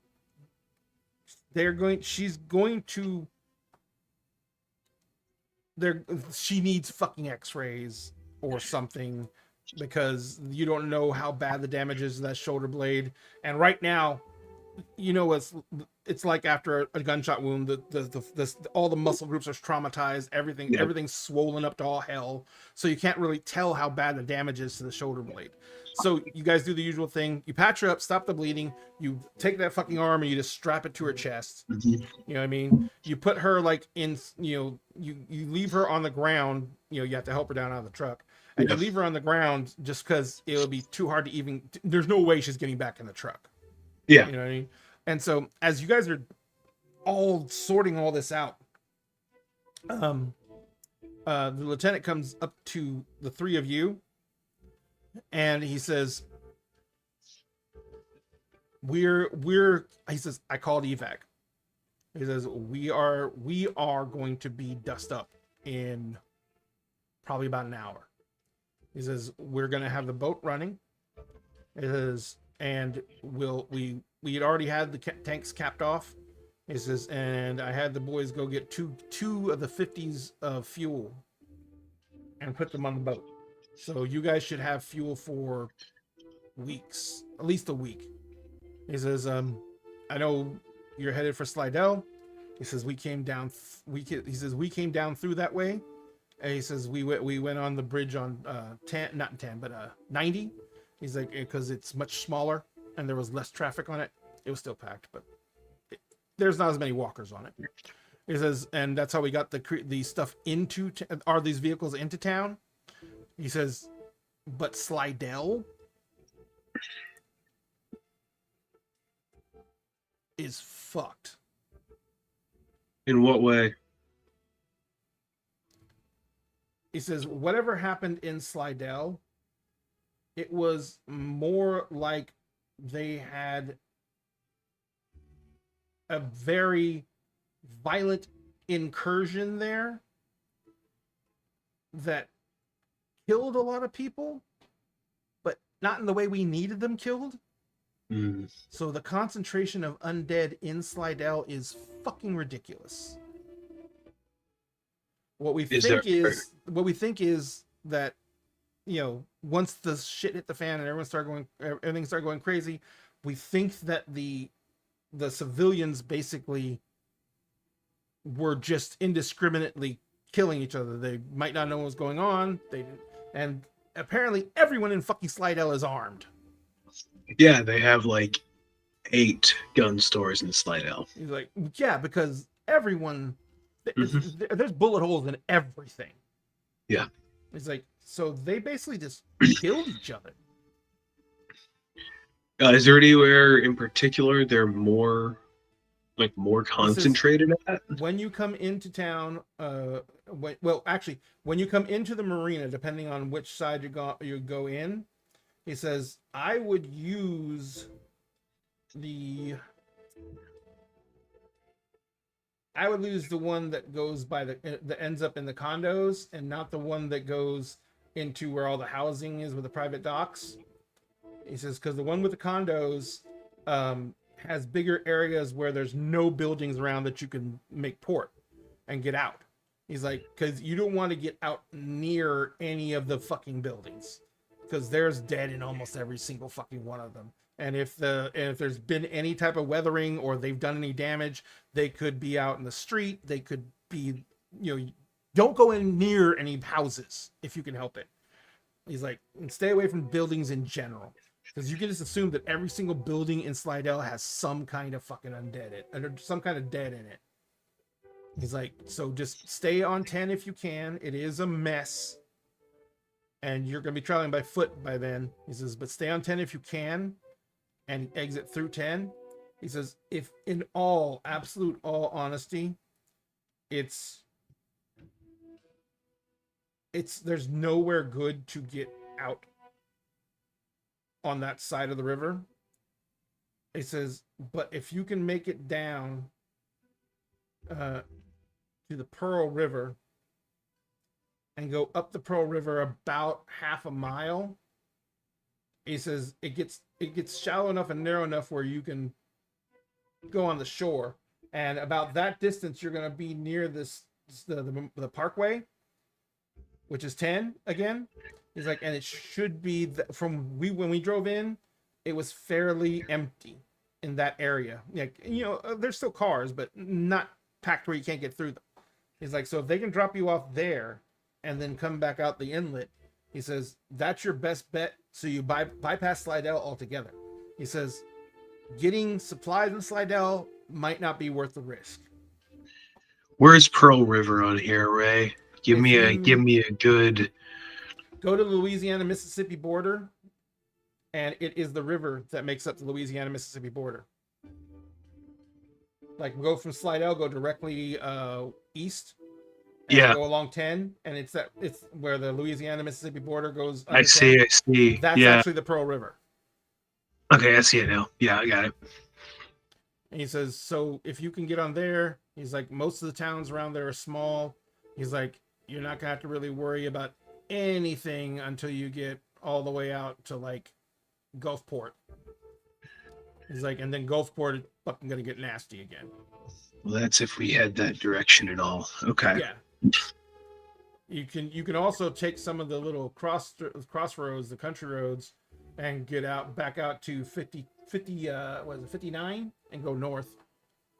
I take out my map and I'm like, I have a map of the like southeast United States, and I'm kind of like going up from Mississippi, and I know the route she should have taken, and I have y'all can see a like roundabout route that seems to go through, like, seems kind of random, but it has like a circuitous route heading up, and like the map's folded at a certain point, so you can't see where it ends, but you can see this, like, honestly, just this almost like a river, a river flowing through Mississippi and up into Alabama for a second, and then you see that map, and I'm like, well, she should have taken this route. Does it go anywhere near 59? Let me see. I gotta look at 59 here. We were heading up through there because the route was Slidell. Yeah, actually, it takes 59. 59 is the main. 59 is our was part of the route. It goes near 59, but it's primarily like back roads is what the majority of it is. Gotcha.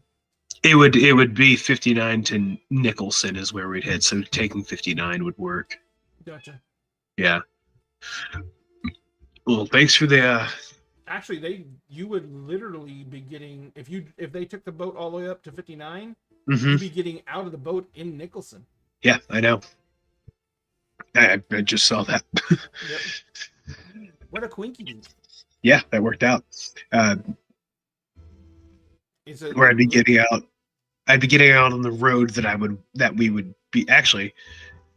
Yeah, it's the railroad track right there, isn't it? Yeah, that's exactly where we'd be. It's Baxter. He's yelling at me. I turned to him. What was your name? He says, Lieutenant Reeves. Okay, Reeves, I've got something for you. And like, as everyone's packing all their shit, and I grab my and we've got like on the hood of one of the things, I'm kind of marking this stuff and notating this. I reach into my bag, And down at the very bottom is that box that I got from Zach's house. Mm-hmm. That wooden box. And did you serve? Yes, sir.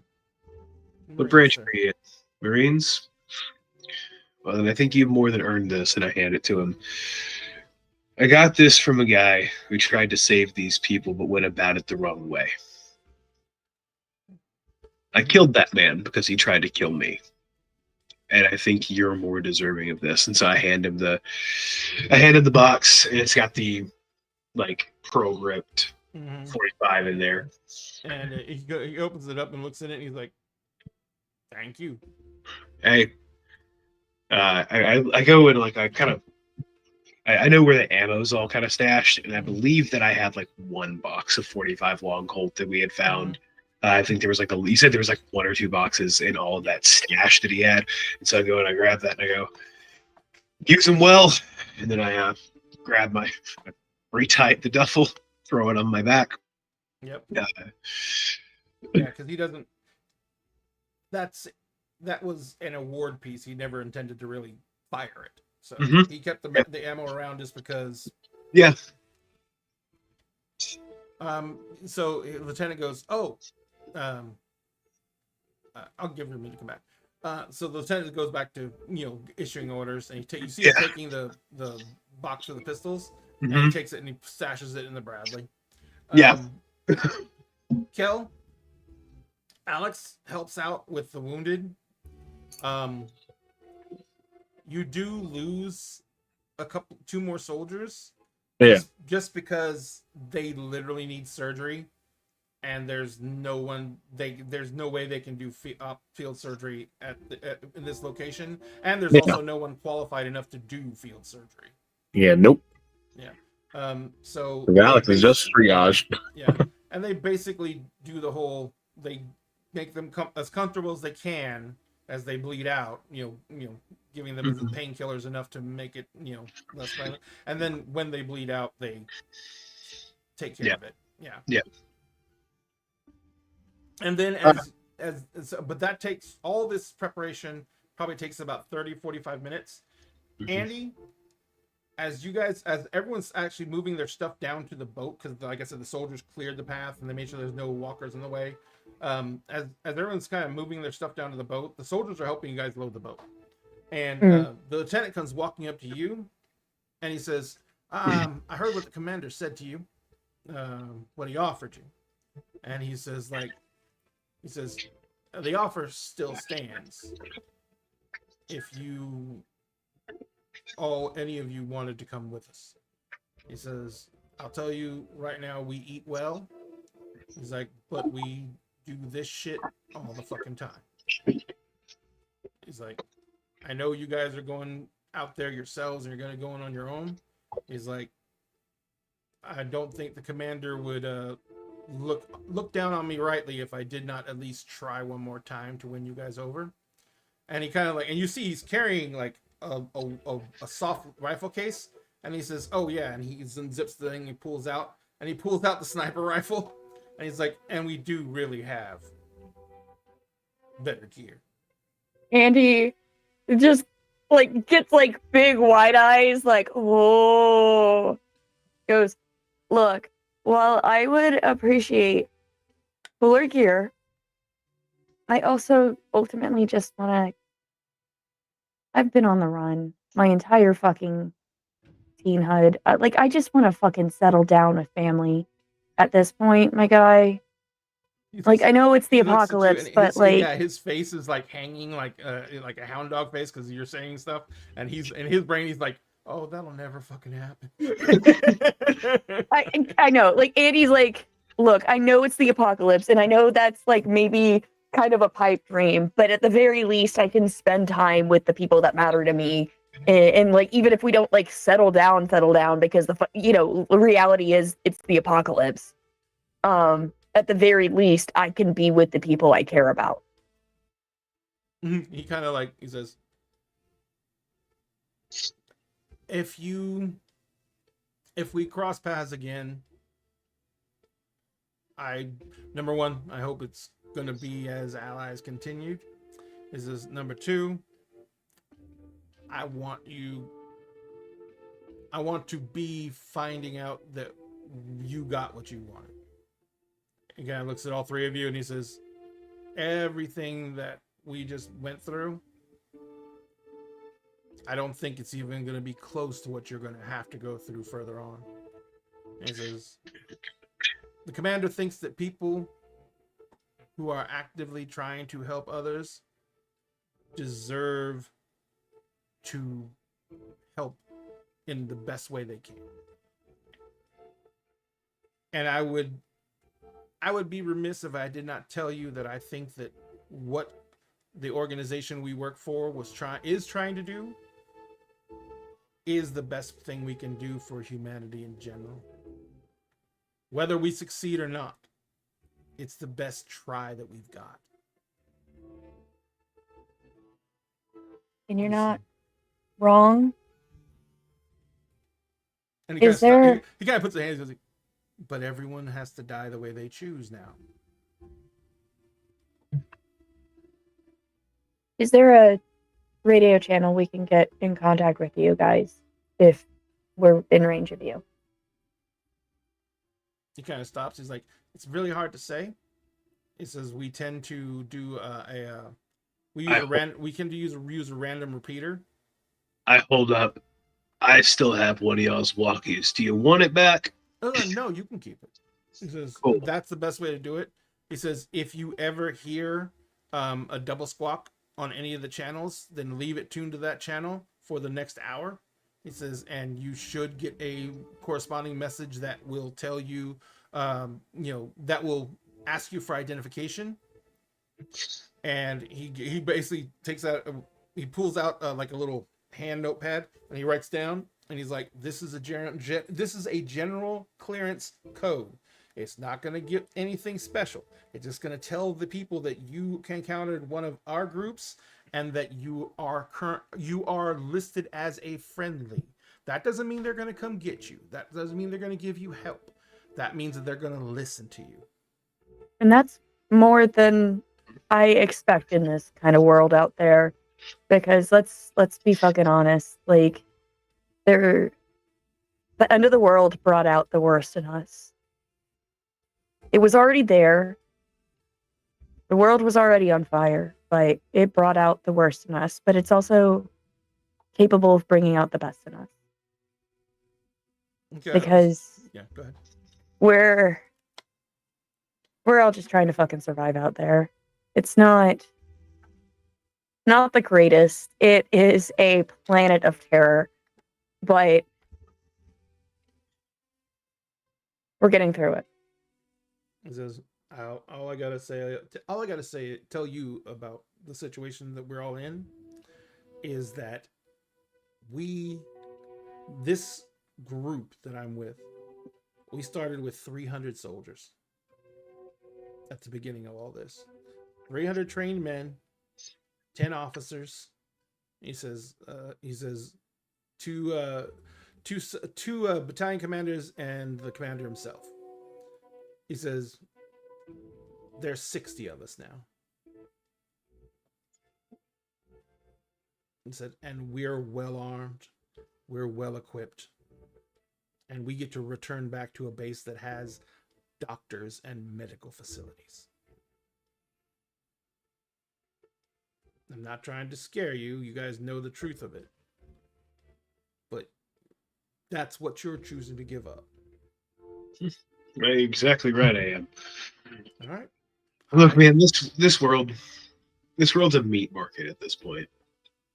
You have the last of us that are living, and then you have this Legion of the Night who get real lucky. Because we know that there's life after breath, so to speak. And I think you're right in saying that we get to choose how we die. But I think we need to, even though this world's not gone to shit, the shit's just revealed itself, like Andy said. I think we also have to choose how and if we continue to live. And the only thing that I have that is living for me is my family. And y'all indicated that they were somewhere out there. So, no matter what fucking happens, I will get there. I will find them. And I truly do appreciate the offer to help me get there faster. But you have orders. You have a job. You have a place to get back to. That doesn't work for me. He says, And that's why I'm willing to risk not having a comfortable place to sleep, not having doctors, because that's all. if you guys don't want to go on the boat, like if you really want to part ways with this group here and now, he says, the Bradley is going to be smoked. It's not going to be left intact. He's like, but we're leaving. We're going to be leaving by chopper. He's like, the 2 trucks are staying.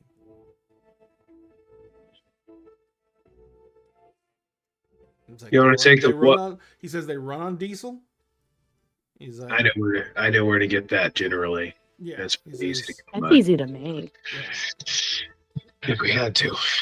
He says, and he says, those are puncture-proof tires. It's, it's designed to carry 10 tons of cargo. And it's damn near bulletproof at the same time. Yeah, Damn near. yeah. He says, That's the regular, the shit we come across on average would be. yeah. He says, fine. and it's high enough off the ground that you should be able to push your way at least most of the way up 10. Like I said, we didn't come down 10, but if you go on to, if instead of going up 10, you go up the 11, which is like I said, which is that old Ponce Chain Drive. Yeah. He says, if you go over that, he says, there's lots fewer cars. He's like, and there's more disk space between them. And the side rails, the cement rails there, they're not the giant industrial ones that are up here. Should be able to push cars over them. Okay. He says, so you could get these trucks across there. He's like, but you know what these trucks sound like.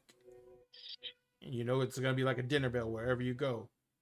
And you're going to avoid the worst of 10 and Slidell, but you're going to go through all that housing district in Slidell. Well, luckily, Is there a way for us to get it on the boat?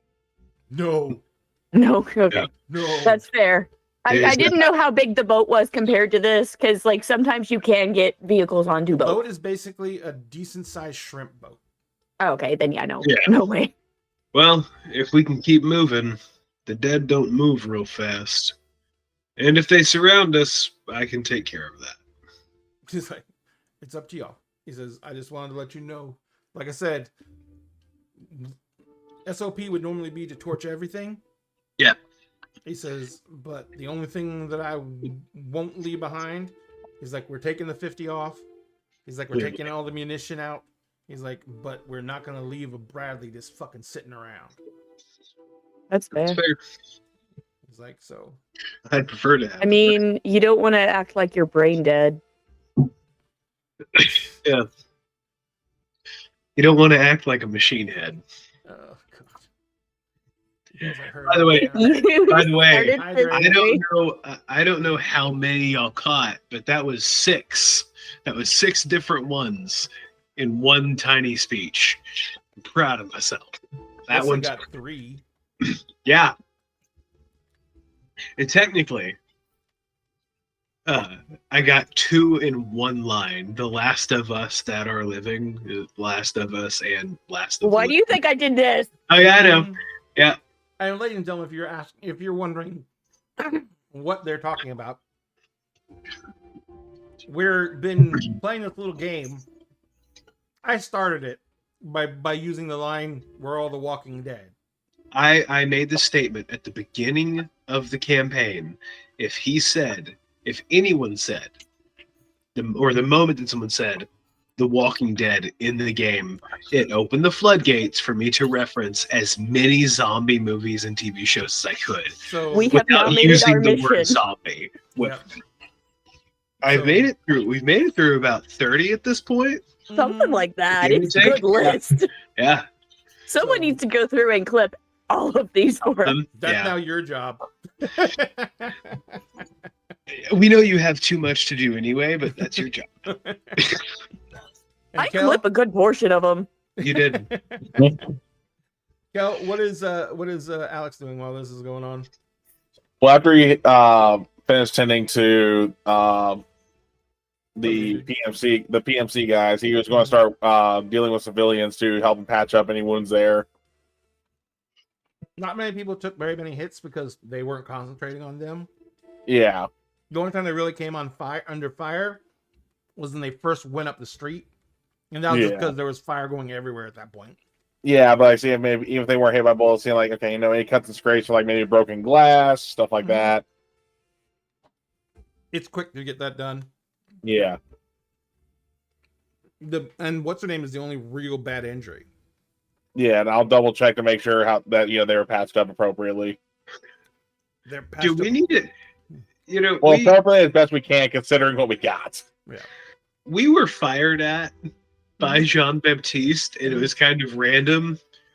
But did any of us take any superficial hits from that? Because even spraying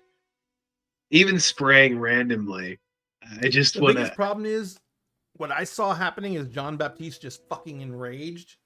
And just he wasn't like aiming at you. Mhm. He was just firing the gun with one hand in your general direction. Mhm. So if you got hit by that, you better go play the lottery. I just want to see if I can take my first wound. I have not been injured the whole game. Sure. And we only have 2 episodes left after this. Coco takes a You wound. call high or low. He's You shot say in you the call higher. No, we're doing this by points. He ain't aiming. He's tapping me. We're calling like a graze that I just haven't noticed yet. That's what I'm looking for here. I just want an injury. I just want to. I want to. What's the first level of injury? I just want to get bruised. I just want to be bruised. You want to be bruised? I just want to be bruised. You're gonna call high or low, okay? This is or I am. You are. Okay. Low. It's a 5. God damn it! I knew better than to call high on Even your when the dice. dice are like, yeah, When no. I need it to be low. Damn it! I deny you your wound. Ladies and Stay gentlemen, healthy, my friend. thank you so much for joining us. Last thing Oh, sure, I'm go gonna ahead. ask. Okay, guys, you want to go by land or by sea?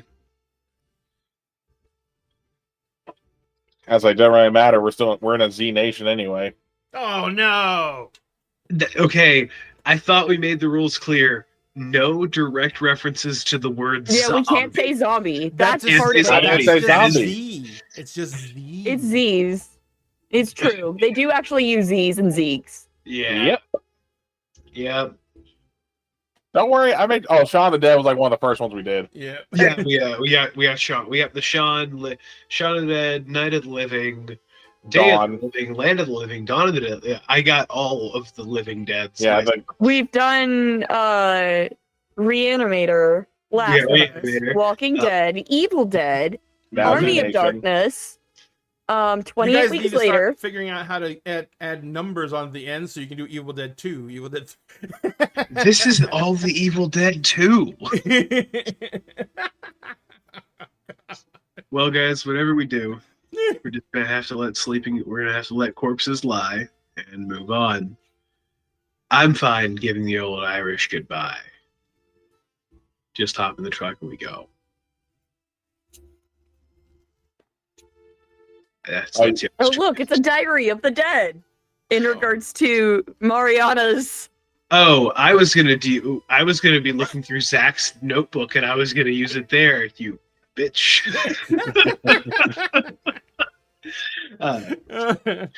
I vote by land. I don't want to. I love the water, but I know as soon as we get on that boat, they're gonna try and keep us on that boat. You know what? I'm gonna roll to see how Alex feels about boats. Just in general, I playing myself. I love the water. Now I was gonna say, Alex gets seasick. Okay. That's why he joined the National Guard and not the Coast Guard. Yep. And let's. I'm assuming Andy? that Andy is gonna just go with the guys. Hi. Yep.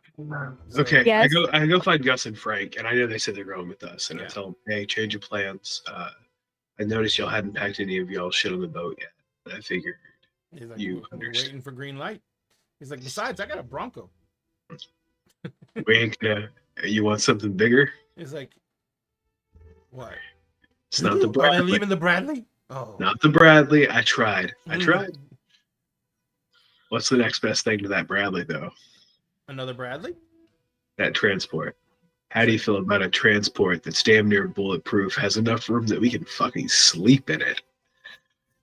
It'd be comfortable at night, and The can biggest carry problem as with that many thing is- supplies. The It's biggest problem with loud. that thing is it's two things. It's loud, and until we get out of this marsh area, if we go off the road too far, we'll never get it back out. With it, we're not going to have to go into the marsh very much. I hope We not. get straight up. We shouldn't have to. If we do, we ditch it. If we need to, we ditch it. We get it to take us as far as we can, and with it, we can take 11 across the lake and bypass a whole lot of shit on 10. He's like, so they're just gonna let us have it. Yeah, it was just gave it to us. I don't mind that at all.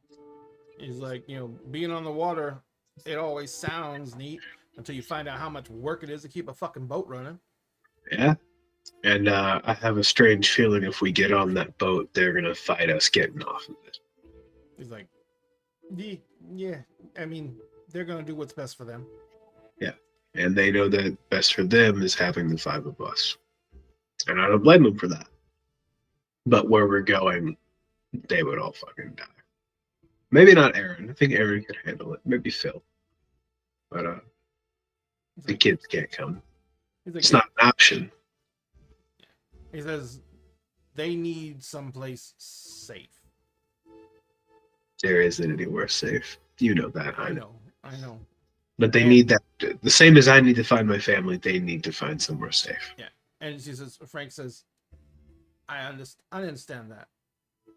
And he kind of like gets this look on his face, and Gus kind of just walks up beside him and kind of just like, just almost like he steps in between you two, Mm-hmm. like there's a threat. And Gus looks at it and says, we've seen enough of good people dying for a while. We don't want to. It's inevitable. We don't want to. I don't think we could watch it again. Not this soon. And I can't. That's part of the reason too. I can't watch all them die. I know it'll happen. Probably sooner rather than later. Probably on that boat. In a very, very near future. And I can't watch that. It is there. Without us, it's going to happen a lot sooner. And I'm sorry for that. Yep. He says, But- but with us, it just means that we die with them. Yep. And I can't have that.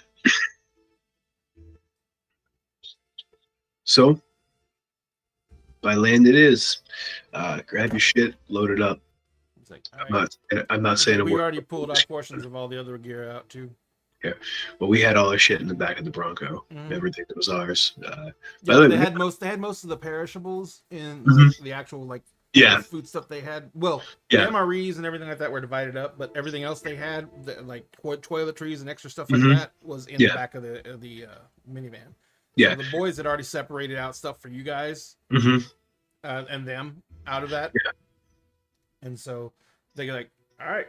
He's like, want to take both? Gus just looks at Frank, goes, want to take both of them? And Frank goes like, I think fuel for one is going to be hard enough to come by. he was gonna say. Frank looks at Gus and says like, what are we gonna do with 2 of these things? And Gus is like, Okay.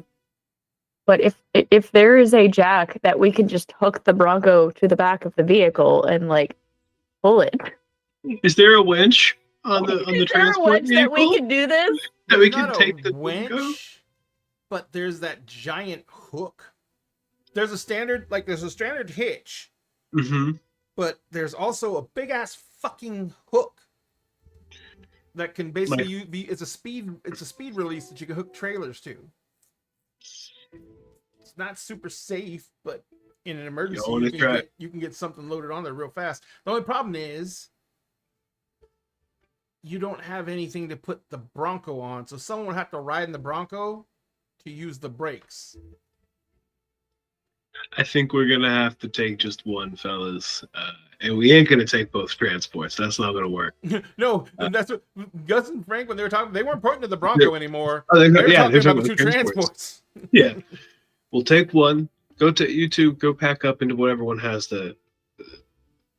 See which one has the least amount of damage. And I'm going to the Bronco, and I'm like, I'm very quietly grabbing the gear out. I'm moving it over. I'm putting it in the back. They already pulled our shit out, right? Mm-hmm. And we had already like separated ammo out for us and stuff. I take a once over on the Bronco. I'm gonna pull one of the thermites out of the case that I have, and I'm gonna make sure everybody's getting on the boat. Yeah, they're basically organizing everything on the boat right now. Okay. Getting stuff stowed and there's no one off, like no one's okay. And that American flag truck is there? Yeah, they've already gotten everything out of it. It's basically been forgotten. I'm just gonna go put that. I'm just gonna go. Actually, you know what I'm gonna do? Nah, I'm gonna take one because we only have enough of the timer detonators for each one. So I'm just gonna take one of the detonators. You said it had like a 1 minute, 5 minute, 30-minute timer on it. Mm-hmm. I'm gonna set the 30-minute timer. I'm just gonna near the gas or actually I'm just gonna put it like on the engine. Just on the fucking engine. It's probably got an aluminum manifold, so it's gonna melt right through that shit. Yeah. And then it's going to catch the rest of the cab on fire, and the cab will catch the gas tank. Beautiful. And I'm just going to set that in there, and I'm going to go and hop in the transport. All right. Come on, guys. Let's go.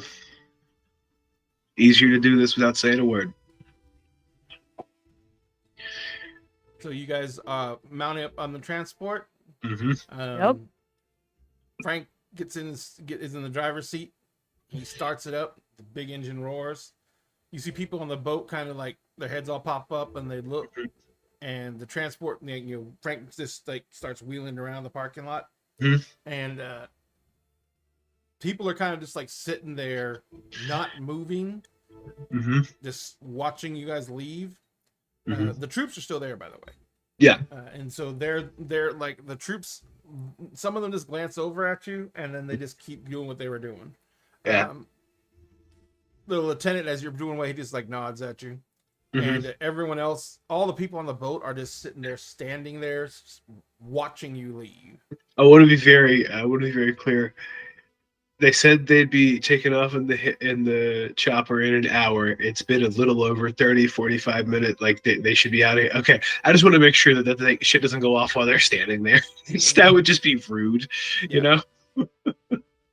No, it's probably they probably got 15 minutes for the chopper gets there, so they got to get ready to move anyway. And they're gonna and by the way, it's more than one chopper. Yeah. But And they're gonna take off shortly. They ain't gonna stick around. Yeah. Yeah. So we go off, and I look. Is there a tape deck in this bitch? Is there a CD player or tape deck? I feel like it would be a cassette player. I don't know. We'll just take it. There's a cassette. Okay. I'm just gonna open up, and I'm gonna be like, okay, what do they got? I'm just gonna take whatever. Not even gonna look. Just gonna take it out, put it in the tape deck, and press play. Oh my God! Someone else can choose the most appropriate song for the exit.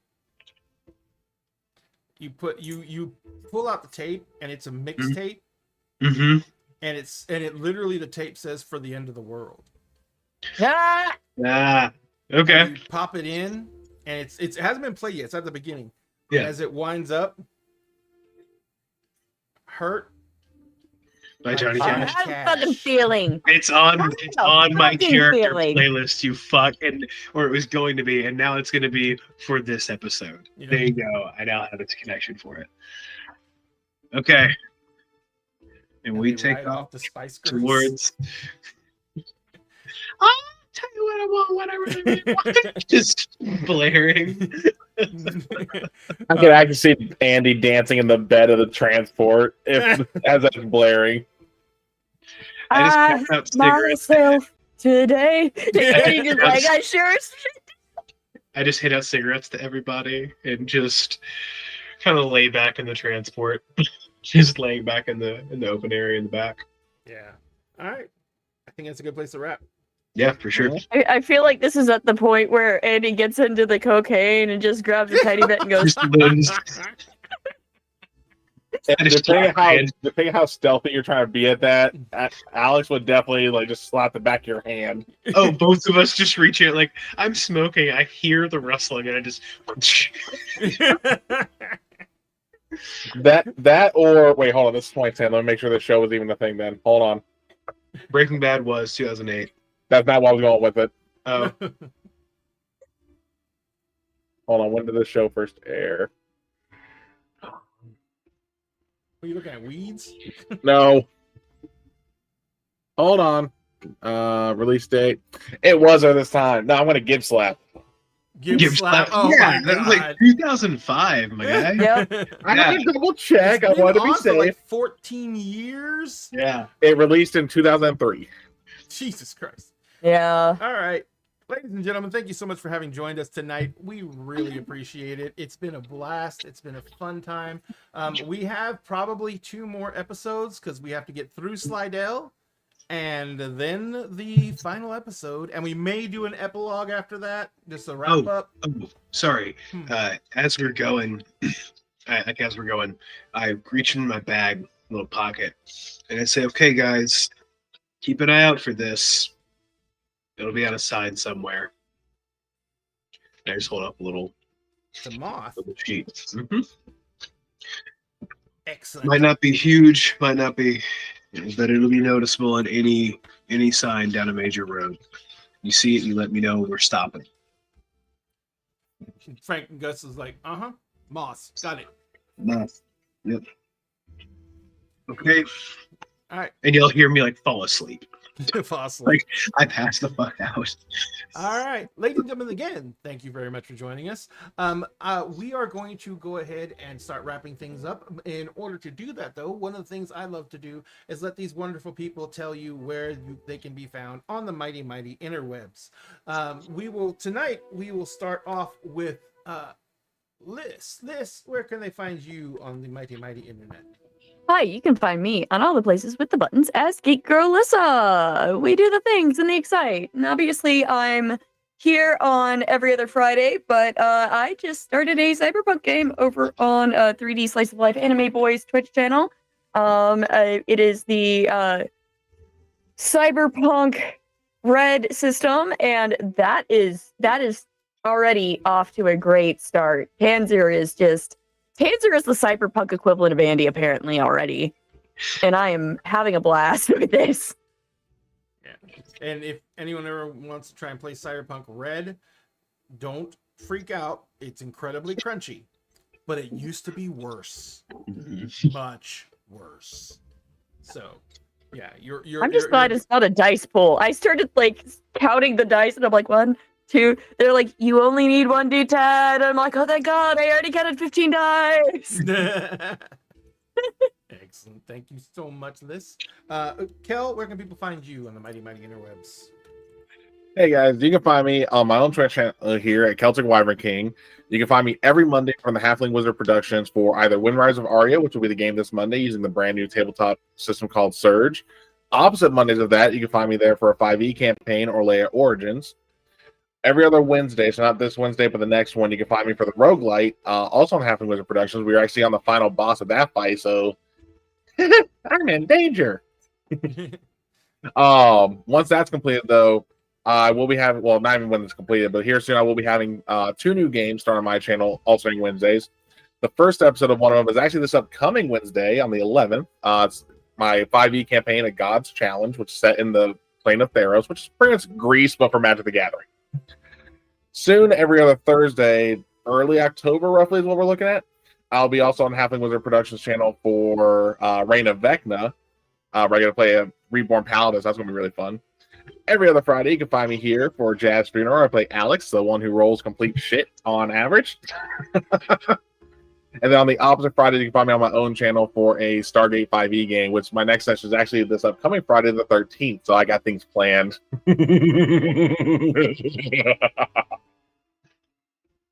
Excellent. Thank you so much. And finally, Coco, where can people find you on the massive interwebs? You can find me on TikTok, Instagram, and Twitter. I almost called it by its forbidden name. Forbidden name. The only thing you can dead name in this world is that website, Twitter. It will always be Twitter, and that is it.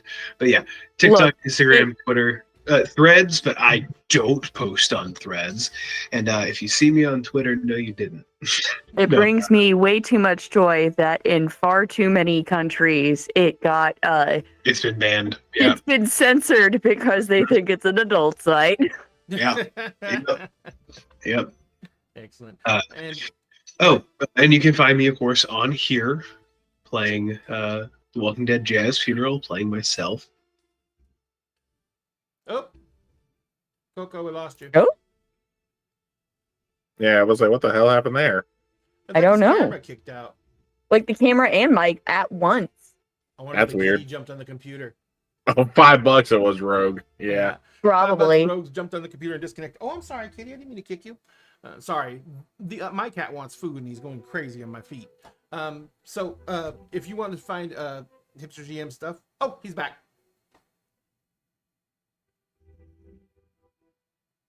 We're waiting and wrapped on. You're still there. You go. There you go. I don't know what happened, but both my mic and my camera just said, "Ha, fuck you." I just had to allow access to them. The funny thing is, we saw it happen, and and I was just like, I was bet there was a cat. It wasn't. It just ran. Oh, Rogue was innocent. Okay. Yeah, Rogue was innocent. No, she's been being good all night. But for the foreseeable future, there is a possibility I could do more. There's no telling. I kind of have free time. Yeah, I was trying to get Rogue to come over here, and she didn't. Look, he's fat cat. God, put him down. He looks upset. He looks up. Yeah, put him down. Mad. But Mad at me? we are an hour. Baby. Go. Mad at me. Look how mad he is. Yeah, I'm seeing the ear twitch. Oh God! What? I put him down, and he just stood there like ram straight, not looking at me. The indignation. Father, you have manhandled me for the last time. I will kill you in your sleep. And thank you so much, Coco, for number one, for coming back, and number two, for letting us know where you can find us. Now, if you guys would do me a favor, you folks that are watching, follow the links these people put up in chat right now. One thing that I can always be able to tell you is we would do this no matter what, because it's a hobby, it's something we love, something we're passionate about. But when we have someone else go and follow through our links and just give us a like on our socials or anything else like that, it is a rush that we cannot begin to explain, because it means that someone else valued something we created, and that we can't even begin to tell you how much that we enjoy that. What we're going to do now is, on all of our other social medias, we're going to go ahead and say goodnight, wish you a great weekend, and remind you that on Tuesday we have Emerald Sanctums. On Wednesday, we do not have a game this week because we are doing a session 0 for a different game. And then on Friday of next week, we're going to have something that's not going to be Cyberpunk Red, but is still going to be tangentially connected to Cyberpunk Red. We'll have more on that in a little bit. Also, do not forget, on the 14th, Renowned is debuting his game on the Saturdays, and that game is 1 second. Oh shit! That game is, I forgot the name of it already because I'm really not good at this. Oh, there it is. Paint the Town Red, and it is it's a new game system, and it's a new game, and you guys hopefully will be able to love it. Oh, actually, remember, it's actually called The Art of Resistance. I forgot we had to change the name, but it is going to be debuting 14th of September at 8 p.m. Eastern Standard Time. So be around for that. It's going to be happening on Saturdays until the beginning of next year. So everything else is available to you in our chat. All the Dinner and Games links are on our link tree. Please have a great weekend. We love you all very much. Those of you on Twitch, hang out for a few minutes. We're going to raid, which means we're going to take our audience, jump into someone else's audience, because that's how we create community here on Twitch. And we're going to basically say hi to them and watch their stuff for a little bit. Please reload your browser when you get there, because the reason we raid other people is so we can help their analytics and get them more views. And by you refreshing, it means it counts your view as a fresh new view, not a raid view, because for some reason the analytics don't count that as valuable. So thank you so much. We love you all, and we will see you guys in 2 weeks for the next issue of Jazz Funeral: The Walking Dead. Guys, have a great night, and we'll see you later.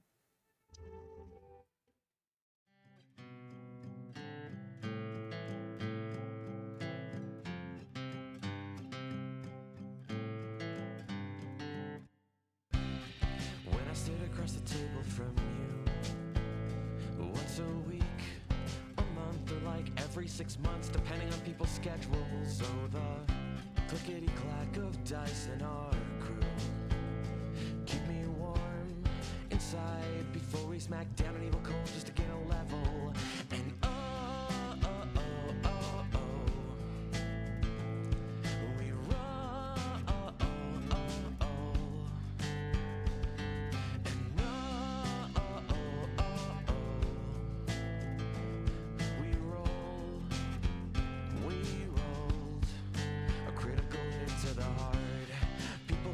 Forget how to play, but not us, no. We laugh due to a dad joke or innuendo. Probably it's how every adventure that we create is our own cinematic universe, and it ties us together, and we will never forget.